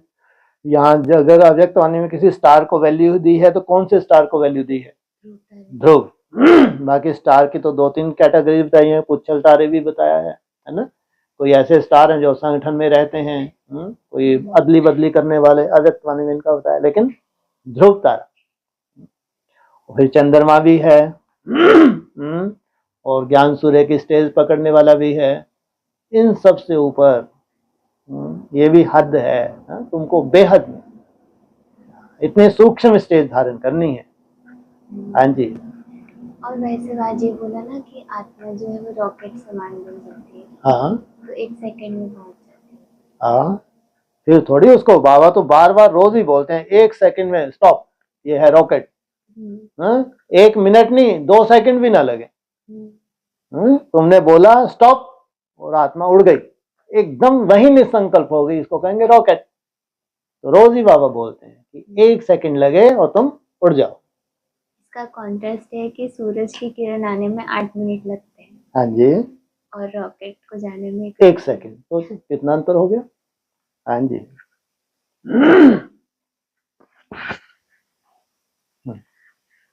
ये सब जो भक्ति मार्ग में ऐसे दिखाते हैं ना कि किसी ने भी पार नहीं पाया। हाँ जी, सब विष्णु जी भी गए, ब्रह्मा भी गए, सब कोई पाताल में, कोई आकाश में, तो फिर उनको भी नहीं मिला उनका अंत। ठीक है, तो यहाँ तो अंत पा लेते हैं। वहाँ यही तो यादगार है। इसलिए बाप क्या बोल रहे हैं, मैं तुमको आके अपना अंत देता हूँ। तुमने तो कोशिश की, लेकिन जब तुम फेल हो गए तो फिर मैंने आके तुमको अपना अंत दिया। जब जब नहीं मिले तब अब तुम ही जब पहले खोज तो लो ना, पहले तुम लगे रहो बेटा। तुमने कितनी ताकत लगाई है वो देखा, उस हिसाब से अंत दिया। सबको क्यों नहीं बांट दिया अपना अंत? सबको बोला अंत खोजो, मेरा अंत खोजो, लगे रहे दिन रात एक कर दिया अंत खोजने के लिए। जिसने जितने ऊपर से देख तो रहा है कौन कितनी ताकत लगा रहा है। हाँ देखो, ये थक ही नहीं रहा है, नीचे की तरफ और नीचे और गहराई में, समुद्र की गहराई में एकदम साइलेंस में चला गया तो भी अंत नहीं मिला। ब्रह्मा जी ऊपर उड़ते ही रहे हवा में, वो भी अंत नहीं मिला। महादेव ने पूरा चक्कर लगा दिया, तो भी अंत नहीं पाया। और फिर हाँ, मैं अपना आत्म को अंत देता हूँ। हाँ जी, तो फिर ऐसा वो मतलब अंत देते हैं। हाँ जी, तो जो ऐसे बताया था कि जो ब्रह्मा गए ना, तो उन्होंने झूठ बोल दिया कि मैंने तो पा लिया। अच्छा। तो उसका गर्दन काट दी। उस वक्त भक्ति मार्ग इतना था ही, पूरा भक्ति मार्ग था। 18 जनवरी 69 तक उनको लगता पा लिया, है ना। तो अपनी जगह वो ठीक थे। अगर उनको इतना नशा था, पूरे विश्व में बता रहे थे कि हमने पा लिया है ना। अगर सबूत चाहिए तो किससे पूछ लो, केतकी के फूल से जाके पूछ लो अगर सबूत चाहिए तो। उस वक्त था ही कहाँ, इतना सूक्ष्मता कहाँ थी। इसलिए तो उनका टारगेट सोचो कितना सुंदर था कि 76 तक सबको बता दूं भाई मैं तो, क्योंकि मैं तो पार हो ही गया, मेरे को कहाँ दिख रहा है, खूंटी पे टंगा हुआ है। तो केतकी बेचारी सहयोगी में, हाँ चिंता मत करो, हम भी लगी हुई हैं, तो केतकियां भी लगी रही बेचारी, है ना। वो झूठ नहीं था अगर देखा जाए, है ना, वो एक हकीकत ही थी, क्योंकि उतना ही ज्ञान तो था ना उस वक्त। ज्ञान की सूक्ष्म तो आगे चल के आनी थी 76 के बाद। हाँ जी, तो मतलब वो ब्रह्मा बाबा का गर्दन उड़ गई, जो भी जो भी कड़वा है, अच्छा खुद हप कर लो। कड़वा है तो बेचारे हमारे जो पूर्वज होते हैं उनको दे दो, है ना। हाँ, तो उसमें क्या, ये भी बलिदान है उनका कितना बड़ा। चाहे तो वहीं वो भी हप कर सकते थे, हैं, लेकिन बलिदान किया तुम्हारे लिए, जो कितनी बड़ी, उनका थैंक्स करना चाहिए। हाँ जी, तो फिर भाई सब अब ये 4 जो बच्चे हैं इनको कहेंगे, बचे हुए हैं जो 4 ब्रह्मा, ये शेष ही बचे हैं। हाँ जी, हाँ। तो मतलब वही चौथा कहाँ है, 3 है 4 है। अब तो हाँ जी, मतलब अब तो 3 ही बचे। हाँ तो यही कहेंगे ब्रह्मा के 3 लोग। हाँ तो ठीक है। ब्रह्मा के 3। हाँ जी, हाँ, जहां पे भी होंगे, जो भी होंगे, हर एक अपने अपने पुरुषार्थी हैं। तुम अपने ब्रह्मा भी बनते हो और अपने श्रेष्ठ संस्कारों का क्या करते हो, पालना करते हो, तो तुम्हारा विष्णु रूप भी है। और तुम्हारे जो जटिल संस्कार हैं उनको क्या करते हो, विनाश करते हो। तो तुम अपने ब्रह्मा भी हो, अपने लिए विष्णु भी हो, तो शंकर भी हो। ये अव्यक्त वाणी तो सभी है। हाँ जी, तो सब अभी यही कहेंगे कि ये त्रिमूर्ति और अव्यक्त जो त्रिलिंग शिव बाबा है, हाँ जी, की रचना हुई नहीं थी, मतलब हम उसकी रचना नहीं है, हम लोग नहीं है क्या, सभी तो मतलब सभी। हाँ जी, मैं मतलब ये जो बाबा ने बताया ना कि मैं त्रिमूर्ति का रचयिता, ठीक है। मैं ये नहीं, ये बोला है तुम बच्चों को त्रिमूर्ति शिव जयंती बोलना चाहिए। शिव जयंती नहीं, वो बोलते हैं शिव जयंती शिवरात्रि, उनको बोलने दो, लेकिन तुम बोलोगे त्रिमूर्ति शिव जयंती। तो तुम बच्चों को, इसका मतलब उन बच्चों ने पूरे रहस्य जाने हैं, त्रिमूर्ति का रहस्य जाना है, तो उन बच्चों को मालूम है कैसे 3 कुटुंब परिवार बनते हैं, कैसे तो ये जिन बच्चों की बुद्धि में एक्यूरेट बैठा हुआ है, 3 वंशों का भी रहस्य बैठा हुआ है, उनको बोला तुमको क्या बोलना चाहिए, त्रिमूर्ति शिव जयंती, शिव जयंती नहीं। तो इसलिए भाई साहब ये अंत में ही सारा कुछ पता चलता है, तो अंत में ही वाप आते हैं। बिल्कुल, यही तो हमारी रेस थी, हमारी ब्राह्मणों की यही रेस चल रही है ना, कितना तुम मंथन कर सकते हो, मंथन करके अमृत निकालो, फिर अमृत का पान करो, फिर अमृत पान करने के बाद तुम अमर भव का वरदान लो, फिर इतनी लंबी आयु हो जाए कि जब तक तुमने उसको हप न कर लिया तब तक तुम चैन से नहीं बैठे। इसलिए मंथन हुआ, फिर जिन्होंने मंथन करके अमृत को धारण किया, अब वो अपनी तरह की एक उनकी स्पीड है, अपनी तरह की उनकी बहुत सुंदर धारणाएं हैं, दुनिया से डिटैच होते जा रहे हैं। तो पूरी कथा कहानी इन्हीं के लिए है, ये सार है। भाई साहब जो ऐसे मतलब कि अपन जो पुरुषार्थ करते हैं, जैसे मान लो अपन बीज रूपावस्था का यानी संकल्प का मेहनत करते हैं जो भी, तो मतलब उसमें भी तो अपने को मतलब ये जो विघन रूप आते हैं कुछ भी, अगर किसी को अचानक कोई विघन नहीं आ रहा तो समझो सोल आ गई, सीधी सी बात है ना। आपको अचानक उड़ने लगो ना तो डर जाना कि कुछ गड़बड़ी है, मैंने खुश नहीं हो जाना कि चलो मेरी तो अचानक लॉटरी लग गई है। ऐसी कोई लॉटरी नहीं लगती है, ध्यान रखना। सोल जरूर प्रवेश हो गए, कुछ समय के लिए तुमको हवा में उड़ा सकती है, ओ हवा में फिर अप डाउन ही करवाती रहेगी, आगे जैसे ही वो निकलेगी तुम फिर तुमको वहां से पुरुषार्थ करना है। सोचो इतना तुम्हारा समय वेस्ट हो गया। इसलिए राजयोग है, इसकी यही हकीकत है, जू मिसल, ये तुम्हारी हकीकत है। तुमको उन राहों पर चलना है जहां गिरना और संभलना है, ये तुम्हारे लिए है। तुम बॉक्सर हो, ये तुम्हारे लिए है। जितने भी ये बाबा ने बोला हुआ है ये राजयोगियों के लिए मेहनत है। बाकी ज्ञान सुनने सुनाने में कोई मेहनत नहीं है ना। असली मेहनत है तुम्हारी याद की, इसलिए तुम्हारी है असली युद्ध। उनको लड़ाई देंगे लेकिन असली युद्ध तो तुम करते हो। योग बल की असली युद्ध तो तुम्हारी है। तुमने योग बल धारण किया, उनको लड़ाया और मक्खन तुमको दे दिया। इसलिए तुम ये नहीं कभी भी कल्पना कर सकते क्योंकि अचानक कुछ ऐसा हो जाएगा कि हम निराकारी स्टेज में चले जाएंगे, नहीं। अपनी तरह की जो तुम्हारे पास बाधाएं हैं, तुम किस युक्ति से उन बाधाओं को हटाते आगे बढ़ रहे हो, ये तुम्हारा अपनी जर्नी है। चाहे व्यर्थ का रूप हो, चाहे नेगेटिविटी हो, कुछ भी हो। इसीलिए तो बोलते हैं ना कि भारतवासियों का कड़ा मोह है। हाँ, बहुत तो कड़ा, मतलब यही चीज विघन बनती है। बिल्कुल, और कोई है ही नहीं, है ना। हाँ, भारतवासियों का यही हमारी सिविल वार है। जिन धर्मों में हम गए हैं, जो थोड़ा बहुत हिसाब किताब है, तो वो हमको आकर्षण है, इन आकर्षणों से मुक्त होना। हाँ जी।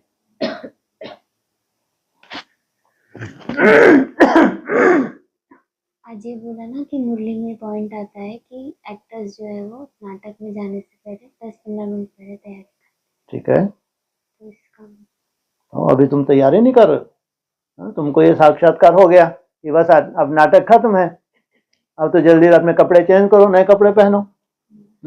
जो नाटक के समय कपड़े दिए हुए थे अभी उनको उतारो, आपने ओरिजिनल वस्त्र पहन लो। ओरिजिनल वस्त्र तुम्हारा कौन सा है? अनादि स्वरूप, वो है तुम्हारा ओरिजिनल वस्त्र। अब तुम वो तैयारी कर रहे हो, अभी का ही समय तो और कौन सा अभी आएगा क्या? ये अभी का ही समय है।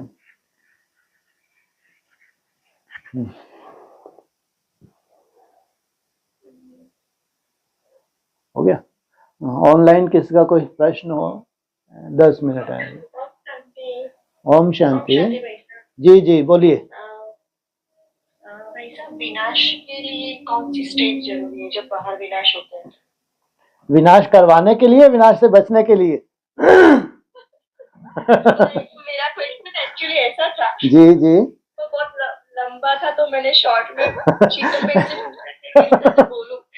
इतना शॉर्ट कर दिया, ये नहीं समझ में आया कि विनाश कराने के लिए या विनाश से बचने के लिए। ये थोड़ा शीतल बहन से और पूछो। ठीक है, अभी मेरा लंबा वाला क्वेश्चन सुनिए आप। हाँ जी, हाँ इसमें सुने। ऐसा है कि जैसे आप बताते हो कि याद की याद में बैठते हैं या फिर हमारी बीज रूप अवस्था बनती है जी तो बाहर विनाश की अवस्थाएं बनती है। ठीक है, तो ऐसे भी है जैसे 1 सेकंड में यानी 21 दिन होते हैं। ठीक है, तो हम एक सेकंड भी यदि याद में टिकते हैं और 21 दिन की जैसी पट्टी के जैसा रिजल्ट मिलता है तो फिर बाहर कितना विनाश होता है, यानी जिस तरह से आप बता रहे हो। अभी आपने क्वेश्चन एक मिनट, थोड़ा सा एक मिनट, ये क्वेश्चन फिर शुरू करना। जो 21 रोज हैं ये हमारे नहीं हैं, हमारे लिए वो 21 रोज ही हैं, लेकिन जो शिव बाबा है उसका 1 सेकंड है ये। क्योंकि मुरली में आया है, मैं कल आया था आज फिर आया हूं, तो 5000 वर्ष जैसे उसके लिए 24 घंटे हुए। तो 21 रोज की हम जो भट्टी करते हैं उसका 1 सेकंड है, हमारा नहीं। हमारे लिए 21 दिन ही है, लेकिन उसका 1 सेकंड है ये। तो ऐसे जो हमको अभी सेकंड मिले हैं, तो अगर 24 सेकंड में, अभी जो को कितना बड़ा ये भी एक रहस्य ही है। जब ये मूर्ति स्थापन हुई थी राम मंदिर की, तो उनको 24 सेकंड में ही वो मूर्ति को स्थापना करनी थी। 24 सेकंड का ही समय था, सोचो। पूरे 24 सेकंड में उनको जो मंत्र उच्चारण करने, उन मंत्रों को उच्चारण करके उसको स्थापना करनी थी। 84 सेकंड, लगभग 1.5 मिनट, सोचो आप। तो ये शिव बाबा का है ये सेकंड, हमारा नहीं। हमारे लिए तो वो 21 दिन है। तो हाँ, आगे बोलो, अब शायद ये समझ में आया होगा आपको। हाँ, आगे बोलिए। हाँ जी, हाँ बोलिए। भाई साहब उनको ज्यादा समझ में नहीं आया है। तो आप समझा देना, मेरे पास है। कोई बात नहीं, कोई। नहीं, मुझे भी तो समझ में तो अच्छा भाई, हाँ जी, हाँ जी, मेन क्वेश्चन ये था, उनका ये पूछना था कि जो बाहर विनाश होता है हाँ जी, वो हमारी कैसी स्टेज होती है तो बाहर विनाश होता है और किस हिसाब से होता है, बिल्कुल वो बिल्कुल, जानना है। बहुत सुंदर। यही इसलिए तो मैंने पूछा था, आपको विनाश कराना है या विनाश से बचना है, इसलिए मैंने प्रश्न पूछा था। बहुत सुंदर प्रश्न है, सूर्यवंशी को यही प्रश्न होना चाहिए। तो जो कितने नष्टो मोह होंगे जिनने गीता में लिख दिया, इनको ड्यूटी देते हैं कि आत्मनिष्ठ हो गए, पूरे संसार की हत्या कर दो कि तुम्हारे ऊपर कोई पाप नहीं लगता। गीता के महावाक्य, भगवान वो आज कितनी सुंदर आत्मा है, देखो नहीं है बिना नष्टों में हो, इतना बड़ा कोई क्वेश्चन कैसे कर सकता है। कि आप हमको ये बताएं कि अगर सृष्टि के विनाश में बड़े से बड़ा कल्याण की नूंद है, जो भगवान ने हमको ही ठेका दिया है ये, तो ये कैसे है ना। इसके लिए बहुत सिंपल सा, बहुत छोटा सा भावन है, अक्सर रिपीट करते हैं। तुम्हारी कर्मातीत अवस्था विनाश का बहुत गहरा संबंध है। इसका मतलब जिन जिन आत्माओं की कर्मातीत अवस्था होगी वो निसंकल्प होंगे। वो निसंकल्प हुए तो उनके साथ कनेक्ट है पूरा वर्ल्ड, पूरा विश्व।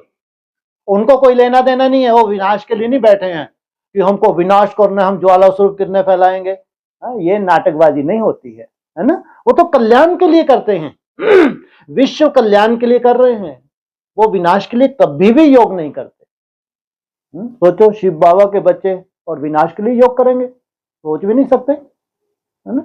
लेकिन उसमें नूंद है, जितना जितना तुम्हारे में प्योरिटी की पावर बढ़ती जाती है, उतना इम्प्योरिटी का विनाश होगा।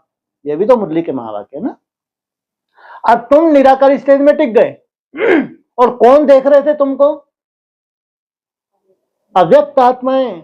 हाँ, वो अव्यक्त आत्माएं जिनको बहुत बड़ा कार्य करना है तुम्हारे लिए, वो निरंतर तुमको देख रहे थे। और जिस सेकंड तुमने निराकारी स्टेज धारण की, तो उन्होंने फूलों की वर्षा की तुम्हारे ऊपर। सोचो, ये चैतन्य फूलों की वर्षा, और उधर तांडव। क्योंकि ये हमारा खेल नहीं है। हमने राजयोग इसलिए नहीं सीखा है कि कोई सृष्टि का विनाश करना है। ये भगवान, जो भी भगवान की रूपरेखा है अव्यक्त, वो जाने। लेकिन ये बहुत बड़ी सच्चाई है कि वो निरंतर तुमको देख रही है। वो अव्यक्त आत्माएं, जब बार बार अव्यक्तवाणी में आ रहा है, समय, प्रकृति और ये एडवांस आत्माएं तुम्हारी एडवांस स्टेज के लिए रुके हुए हैं। माना तुम्हारी एडवांस स्टेज तुमने धारण की, और उन्होंने जैसे कि ऑर्डर किया, विनाशकारियों को ऑर्डर किया। ये जो 5 तत्व हैं, तामसिक तत्व हैं, इनका विकराल रूप, ये अव्यक्तवाणी के महावाक्य गीता में इस हिसाब से लिख दिया, आत्मनिष्ठ व्यक्ति अगर पूरे संसार की भी हत्या कर दे तो उसके ऊपर कोई दोष नहीं लगता। लेकिन ये प्राकृतिक रूप से है। जितना जितना तुम अभी निराकारी स्टेज धारण करते जाओ, जैसे 27 आ रहा है ना, 27 में हमारे लिए क्या है, एक संपूर्ण हम अपना क्या करेंगे, एक चक्र को कंप्लीट कर लेंगे। और बहुत से ऐसे हैं भविष्यवक्ता कह रहे हैं 27 के ऊपर है ही नहीं सृष्टि। सोचो, अभी आगे और बोलेंगे। अगर वो संकोच कर रहे हैं, कल इसलिए संकोच कर रहे हैं बोलने में कि अगर ऐसा ना हुआ तो, लेकिन उनकी कैलकुलेशन उनको ये बता रही है कि इसके आगे सृष्टि नहीं जा रही, या जो अव्यक्त आत्मा है उनको इशारा दे रही हैं। ट्रांस में उनको लौकिक दुनिया होती है ना, उसमें भी ट्रांस में आत्माएं जाती हैं तो उनको ऐसे इंडिकेशन मिलते हैं, लेकिन वो संकोच करते हैं किसी को बताने में अगर ऐसा नहीं हुआ तो। लेकिन उनको ये इंडिकेशन मिल रहे हैं कि 27 तक जैसे कि थर्ड वर्ल्ड वार लग जाएगी। उनको ये लगता है जब थर्ड वर्ल्ड वार लग जाए तो एटम बम फटने में कितना टाइम लगेगा, केवल बटन ही तो दबाना है और सृष्टि खल्लास। सोचो, सृष्टि को खल्लास होने में कुछ भी टाइम नहीं लगेगा। जो ये मिसाइल तैयार हो चुके हैं, बाबा भी इशारा देते हैं। इसका मतलब तुम्हारी कर्मातीत अवस्था जैसे जैसे तुम रिफाइन होते जाते हो, 27 में तुम्हारी एक फर्स्ट स्टेज आई है, फाइनल नहीं है, लेकिन विश्व की परिस्थितियां चेंज हो रही है। तुमको इनसे कोई लेना देना नहीं, तुमको इनसे कोई लेना देना कि तुम जाके बैठो देखो कि मैंने आज निराकारी स्टेज में 16-18 घंटे तो कहां विस्फोट हुआ है है ना, ये तो नहीं है ना। तो हम तो अगर ये चर्चा भी करते हैं तो केवल मुरली के पॉइंट के आधार से, है ना, मुरली के हिसाब से। बाकी हमको ये भी नहीं देखना होता कि कोई चैतन्य आत्मा है, जैसे हमारे यहाँ ये जितने भी कंट्री हैं तो चैतन्य आत्मा भी तो होंगी ना। बेहद में अगर बाबा बोलते हैं, ऑस्ट्रेलिया का बोलते हैं, लंदन का बोलते हैं, अफ्रीका का बोलते हैं, तो चैतन्य है नहीं है ना। तो उन आत्माओं की बीज रूप अवस्था से निश्चित रूप से वो स्टेट प्रभावित होगी, कंट्री प्रभावित होगा ही होगा। लेकिन हमको इन बातों में नहीं जाना है और इनसे हमारा कोई लेना देना भी नहीं। हमारी यात्रा है बापसमान बनने की, और बापसमान बनने की यात्रा में अव्यक्त आत्माओं का अपना पार्ट है, प्रकृति का अपना रोल है। ये मिसाइल कब फटना है नहीं फटना, इनका अपना रोल है। बस तुम्हारा टारगेट है तुम विश्व कल्याणकारी हो, बड़े थे बड़े। जितनी निराकारी स्टेज तुमने धारण की उतना ही बड़े तुम विश्व कल्याणकारी बनते हो। भले उसमें छोटे से ऑपरेशन की नूंद हो, ये बात अलग। अगर कोई ये पूछे कि ये विश्व कल्याण हुआ कैसे, तो विनाश हुआ, है ना। इसलिए मिसाल भी देते हैं बाबा, ऑपरेशन का मिसाल देते हैं। जैसे डॉक्टर के पास पेशेंट जाता है तो मालूम है ये दवाई से ठीक नहीं होने वाला है, अगर इसको काट के अलग कर देंगे तो ये जीवन जी लेगा। ऐसे भगवान भी जानता है कि अभी कितनी भी ज्ञान की दवाई हो, क्योंकि शास्त्र वास्त्र सब अब कोई काम नहीं कर रहे हैं, है ना। अभी ज्ञान की दवाइयां भी काम नहीं कर रही हैं। अब तो घर लेने आया हूं मैं, तो वो घर का जो एक ऑपरेशन है, इसलिए कोई भी पेशेंट कभी भी नहीं चाहता कि मेरे को मेरा ऑपरेशन हो, कोई भी नहीं चाहता। पहले कोशिश करते हैं दवाई वाई से ठीक हो जाए, और लास्ट अब कोई ऑप्शन नहीं बचा है, लास्ट होता है ऑपरेशन। ऐसे भगवान का भी ऑपरेशन है, उसमें मुक्ति और जीवन मुक्ति की सभी की नूंद है। क्योंकि इतनी समझ कोई के पास है नहीं, दुनिया नहीं जानती भगवान क्यों आया है, किस लिए आया है, इसलिए वो बेसमझ है। लेकिन भगवान का आना कितना शुभ होगा पूरे विश्व के लिए, क्योंकि मृत्यु तो एक सच्चाई ही है ना। हर एक युग में थी, लंबे समय से इस सच्चाई को तो हमने धारण किया है, हमने जन्म लिए ही है, तो वही ऑपरेशन में भी ये सच्चाई काम करेगी। लेकिन उसके पीछे जो ये मुक्ति जीवन मुक्ति की नूंद है, ये सबसे बड़ी बात है, क्योंकि भगवान आया है सबको मुक्ति जीवन मुक्ति देने के लिए। इसलिए ना तो ऐसा कोई थर्मामीटर है राजयोग में कि हमको देखना है ना, ऐसा कुछ नहीं है। लेकिन चाहे गीता के आधार से, चाहे मूल्यों के आधार से, जितना जितना तुम निराकारी स्टेज में जाओगे, आज के महावाक्य भी यही सिद्ध करते हैं कि उनको लड़ाई देंगे। तुम निराकारी स्टेज में चले गए, अब तुम्हारे लिए बहुत सुंदर दुनिया चाहिए, वो तब तक नहीं हो सकती जब तक विनाश ना हो। तो उनको लड़ाई देते हैं, और तुम्हारे कारण ये बोला तुमको जीवन मुक्ति देने के लिए इन सबको मैं मुक्ति में भेज देता हूं। इसलिए स्वतः ही, चाहे 27 है, चाहे 31 है, चाहे 34 है, ये नजारे बढ़ते जाएंगे, क्योंकि किन्हीं आत्माओं की कर्मातीत अवस्था बढ़ती जाएगी। वो निसंकल्प होते जा रहे हैं, अब उनको अपनी राजधानी स्थापन करनी है। और इधर पूरा नर्क, घोर नर्क में स्वर्ग की सौगात। माना जरूर भगवान ने जो तुमको सौगात दी है, पहले तुमको आके नष्टो मोह बनाया है, नष्टो मोह बना के फिर तुमको निराकारी स्टेज में ले गए। निराकारी स्टेज में जितनी भी आत्माएं गई, उनका एक छोटा सा संसार अलग हो गया, उसको कहेंगे घोर नरक में स्वर्ग की सौगात। इसलिए तुम्हारे स्थापना में विनाश की स्वतः ही नोंद है, लेकिन तुम्हारा कोई लक्ष्य नहीं है कोई विनाश हो। तुमको कितना अव्यक्त वाणी में ट्रेनिंग देते हैं, शुभ भावना शुभ कामना, तुम अशुभ कैसे सोच सकते हो? तुम्हारी ट्रेनिंग कितनी सुंदर है। चाहे ज्ञान को समझते हैं नहीं समझते, सबके लिए तुमको क्या बोलते हैं, तुम अपना एक संस्कार ही बना लो, तुम दाता के बच्चे हो। सबके प्रति शुभ भावना शुभ कामना, ये तुम्हारे तो कोई लक्ष्य हो ही नहीं सकता। तुम्हारी निराकारी स्टेज में स्वतः ही अगर कोई नोंद है, तो वो अव्यक्त आत्माएं जाने वो क्या ड्रामेबाजी है। क्योंकि डेट का भी तो कनेक्शन है, तुम्हारी डेट का कनेक्शन है, तुम्हारे कोई सेकंड है भविष्य में जो आने वाला है, वो सेकंड बिल्कुल वही सेकंड होगा। ये टिक टिक हो रहा है, शिव बाबा का सेकंड 21 दिन का है, लेकिन हमारा सेकंड वही है जो टिक टिक हो रहा है। हम एक सेकंड में ब्रह्मा सो विष्णु बने, तो यही सेकंड होगा, बस चुटकी बजाई काम हुआ। इसका मतलब वो लास्ट जब तुम्हारी परिपक्व अवस्था है, लंबे समय तक तुम उस निराकारी स्टेज में रहते हो। जब तुम एक सेकंड में ब्रह्मा सो विष्णु बनते हो, उससे पहले निरंतर तुम निराकारी स्टेज में रहते हो। निरंतर वो परिपक्व हो जाती है, तो एक सेकंड में तुम ब्रह्मा सो विष्णु। कोई मिस्ट्री तुम्हारे लिए नहीं रही। तुम्हारे सामने कौन आ गया? तुम अव्यक्त हो गए। जो वो अव्यक्त था, जिसके लिए तुमने इतनी तपस्या की है, तुम्हारे लिए वो व्यक्त हो गया। जो वो अव्यक्त था, जो ज्योतिर्लिंगम, वो तुम्हारे लिए क्या हो गया? व्यक्त हो गया। इसीलिए तुमने इतनी तपस्या की है, दिन रात एक की है, सालों साल तुमने मेहनत की है। बाकी विनाश से हमको कोई लेना देना नहीं है। विनाश तो एक ड्रामा में नोंद है, उसमें अकल्याण नहीं है, कल्याण ही कल्याण है। लेकिन हम विनाश के लिए नहीं करते हैं, हम योग किस लिए करते हैं यार? स्थापना के लिए। हमारा एक परिवार है ना, उस परिवार में स्थापना होनी है, छोटी सी सृष्टि की शुरुआत होनी है, जो शिव वंशी ब्रह्मा कुमार कुमारियां हैं। तो ये हमारा लक्ष्य है, विनाश हमारा कोई लक्ष्य नहीं है। हाँ जी शीतल बहन। हाँ जी भाई साहब, समझ में आया अभी। जी पर जी मुझे जी। ऐसा था, क्वेश्चन किस तरह से पूछूं मैं? तो अभी क्लियर हो गया? हाँ अभी क्लियर हो गया, पर मेरे पूछने का जो था वो इस तरीका थोड़ा अलग पड़ा मुझे, ऐसा लगा। कोई बात नहीं, कोई बात नहीं, सार तो अपने पास आ गया, उत्तर तो आ गया ना। हाँ जी हाँ हाँ जी भाई। जी जी जी ठीक है जी। ओम शांति। 7 बजा दिया। हाँ बोलो, एक और है क्या? हाँ आने दो आने दो, बोलिए। हाँ जी, ओम शांति भाई सर जी।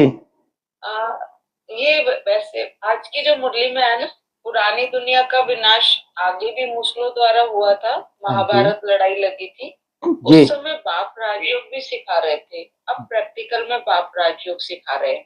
ठीक है। तो ये उस समय वाला जो है, अभी का तो समझ में आया, उस समय वाला जो है वो थोड़ा करना था। 5000 वर्ष पहले भी। अच्छा, ये भी। अरे 5000 वर्ष पहले भी इतना बड़ा विनाश तो पहले कभी हुआ नहीं था। अभी वो विनाश की तैयारी भी हो रही है, और तुम इधर राजयोग भी सीख रहे हो। इसको अगर कहेंगे सही तरीके से, थोड़ा पीछे चले जाओ। अव्यक्त वाणी जब से चलनी बंद हुई है, इसका मतलब टाइम पूरा हो चुका पढ़ाई का। 17 में अव्यक्त वाणी अगर चलनी बंद हो गई है, तो समझो पढ़ाई हो चुकी। वहां से शुरुआत हुई है, पहले पहले करो ना। एक बड़ा इंडिकेशन दिया सबको, अभी भगवान को याद करो, चाहे हिंदू मुस्लिम सिख ईसाई, क्या अंत करीब है। तो वहां से महाभारत की शुरुआत भी है, और वहां से राजयोग की शुरुआत भी है। महाभारत 18 दिन माना 18 वर्ष, हमारे यहाँ 18 दिन, हम कहेंगे 18 वर्ष। तो 2018 से 2036 ये ब्राह्मणों की दुनिया के लिए है। इसमें ब्राह्मणों का राजयोग सिद्ध हो जाना है। और इसी महाभारत लड़ाई में हर एक अपने अपने हिसाब तक चुक्त करे, किन्हीं आत्माओं को परम धाम जाना है तो वो परम धाम पहुंच जाएंगे। कितना भी मोह हो, कुछ भी हो, लेकिन अगर पुण्य आत्माएं हैं तो उन आत्माओं में उनको होना चाहिए जिनके लिए परम धाम का गेट खुलना है। तो ये 18 वर्ष हमारे लिए हैं। इन्हीं 18 वर्ष के बीच में जो हम देख रहे हैं धीरे धीरे दूसरी युद्ध जो शुरू हो रही हैं, ये अभी ब्रॉड रूप नहीं होगा। पहले ब्राह्मणों का फैसला हो जाए, ब्राह्मणों में स्थापना हो जाए। ब्राह्मणों में स्थापना होगी तो फिर उनके लिए भी महाभारत, वो पूरे विश्व की महाभारत चलेगी, वो भी चलेगी। ऐसे नहीं जम दे जाम दे नहीं होगा। कोई एटॉमिक वार का नहीं शुरुआत कर सकता, मिसाइल फेंकते रहेंगे लेकिन एटॉमिक शक्ति डराते रहेंगे, उसमें अभी टाइम पड़ा है। उसके लिए तो संगठन चाहिए। जब संगठित रूप में ब्राह्मण आत्माएं राजधानी स्थापन कर लें, अब ये सृष्टि को रहने की कोई दरकार नहीं। वो संगठन की बात है।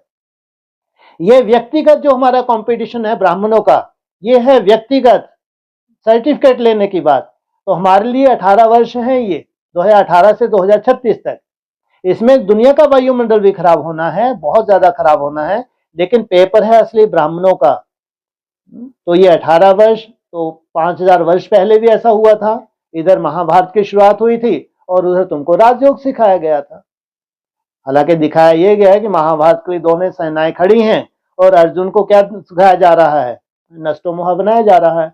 वही सीन है, विनाश सामने खड़ा है और भगवान तुमको नष्टो मोह बना रहे हैं, देह से ऊपर उठा रहे हैं, आत्मस्वरूप में टिका रहे हैं। हाँ जी, हाँ जी जी भाई साहब, ये तो मतलब क्लियर हुआ।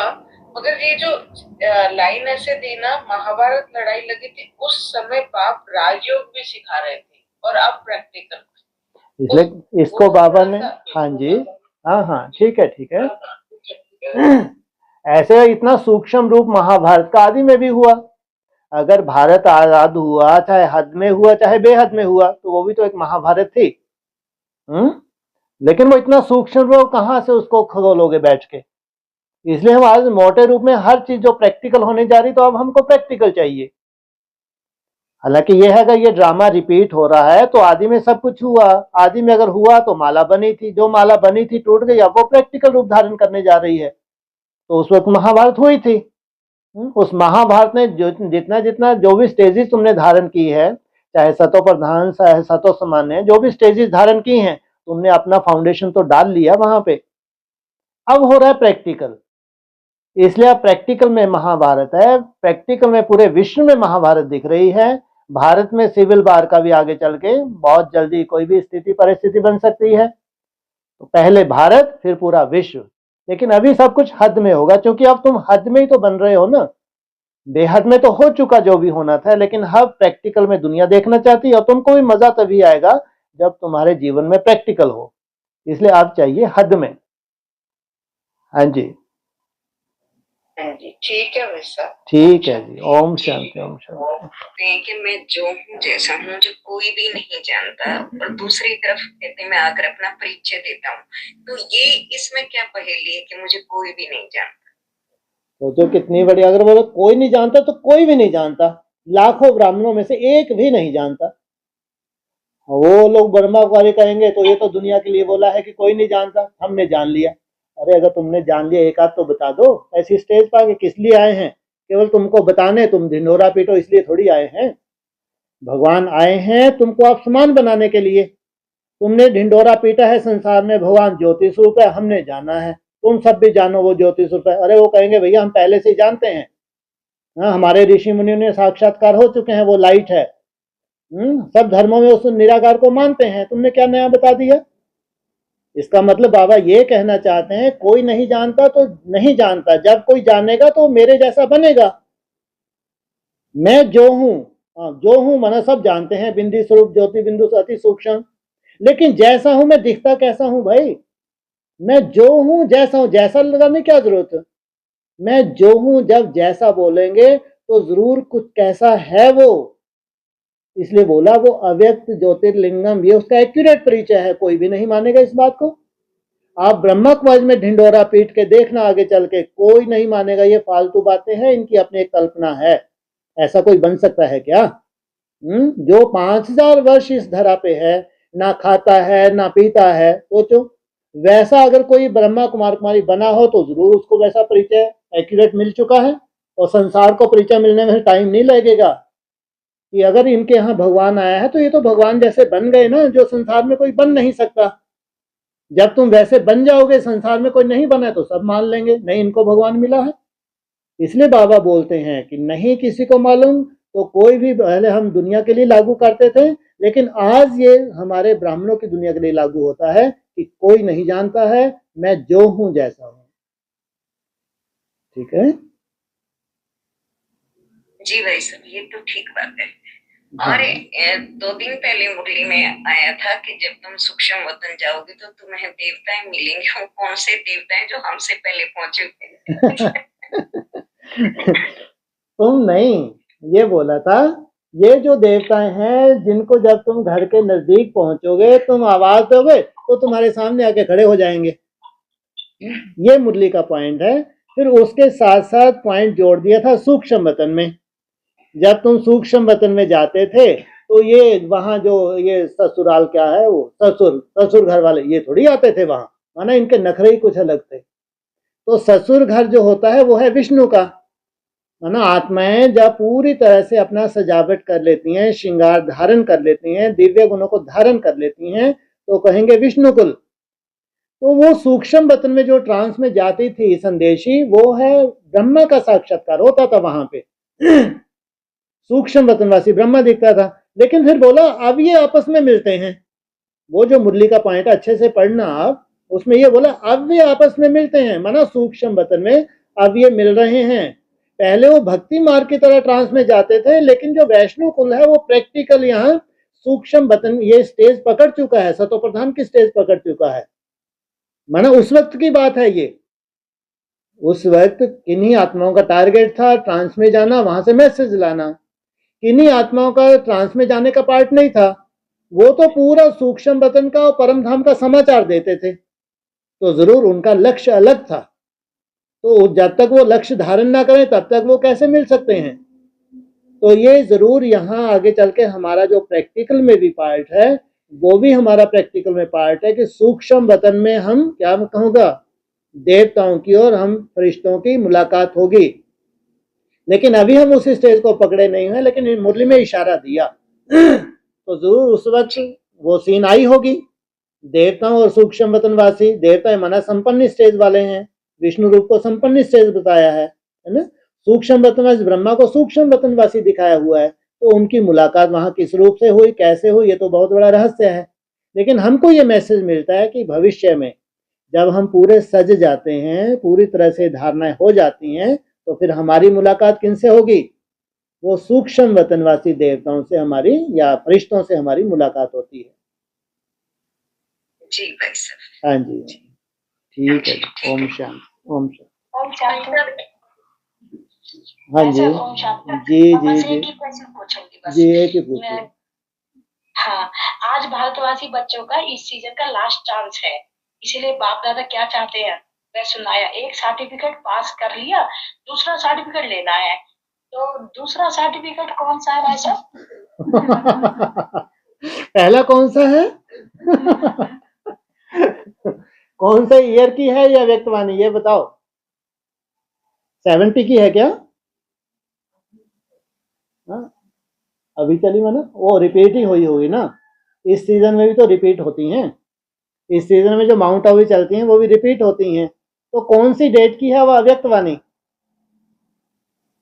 ये भाषा 88 की है। 88 की है ना। तो क्या पूरा द्वारा धीरे धीरे पढ़ के सुनाएंगे आप? हाँ हाँ बिल्कुल। इसमें बताया है कि आज भारतवासी बच्चों का इस सीजन का लास्ट चांस है, ठीक है, इसीलिए बाप दादा क्या चाहते हैं ये सुनाया। एक सर्टिफिकेट पास कर लिया, ठीक है, दूसरा सर्टिफिकेट लेना है। ठीक है। ओम शांति, ये लिखा है। तो आप अब जो ये वाणी है इसको पूरा पढ़ो, है ना। तो उसमें नेक्स्ट सीजन के लिए क्या टारगेट दिया हुआ है। जब सीजन चलती थी ना, तो उस सीजन में नेक्स्ट सीजन के लिए टारगेट दे देते थे, है ना। तो वो वाणी को पढ़ के मालूम पड़ेगा कि कौन सा टारगेट उस वाणी में दिया गया है नेक्स्ट सीजन के लिए। तो वो दूसरा जो सर्टिफिकेट है जरूर इसमें वाणी में पूरी पढ़ के देखेंगे तो कहीं ना कहीं इंडिकेशन होंगे कि जो अगली सीजन है उसमें तुमको दूसरा कौन सा सर्टिफिकेट लेना है। ऐसे तो पहली बुझा ही नहीं सकते वो, है ना। तो जरूर कहीं ना कहीं वाणी में आप पूरी पढ़ के देखिए, हम भी पढ़ के देख लेंगे, तो फिर हम बता देंगे दूसरा कौन सा सर्टिफिकेट लेना है। निश्चिंत रहिए। हाँ जी, हाँ। हाँ जी हाँ, ठीक है जी। ओम शांति।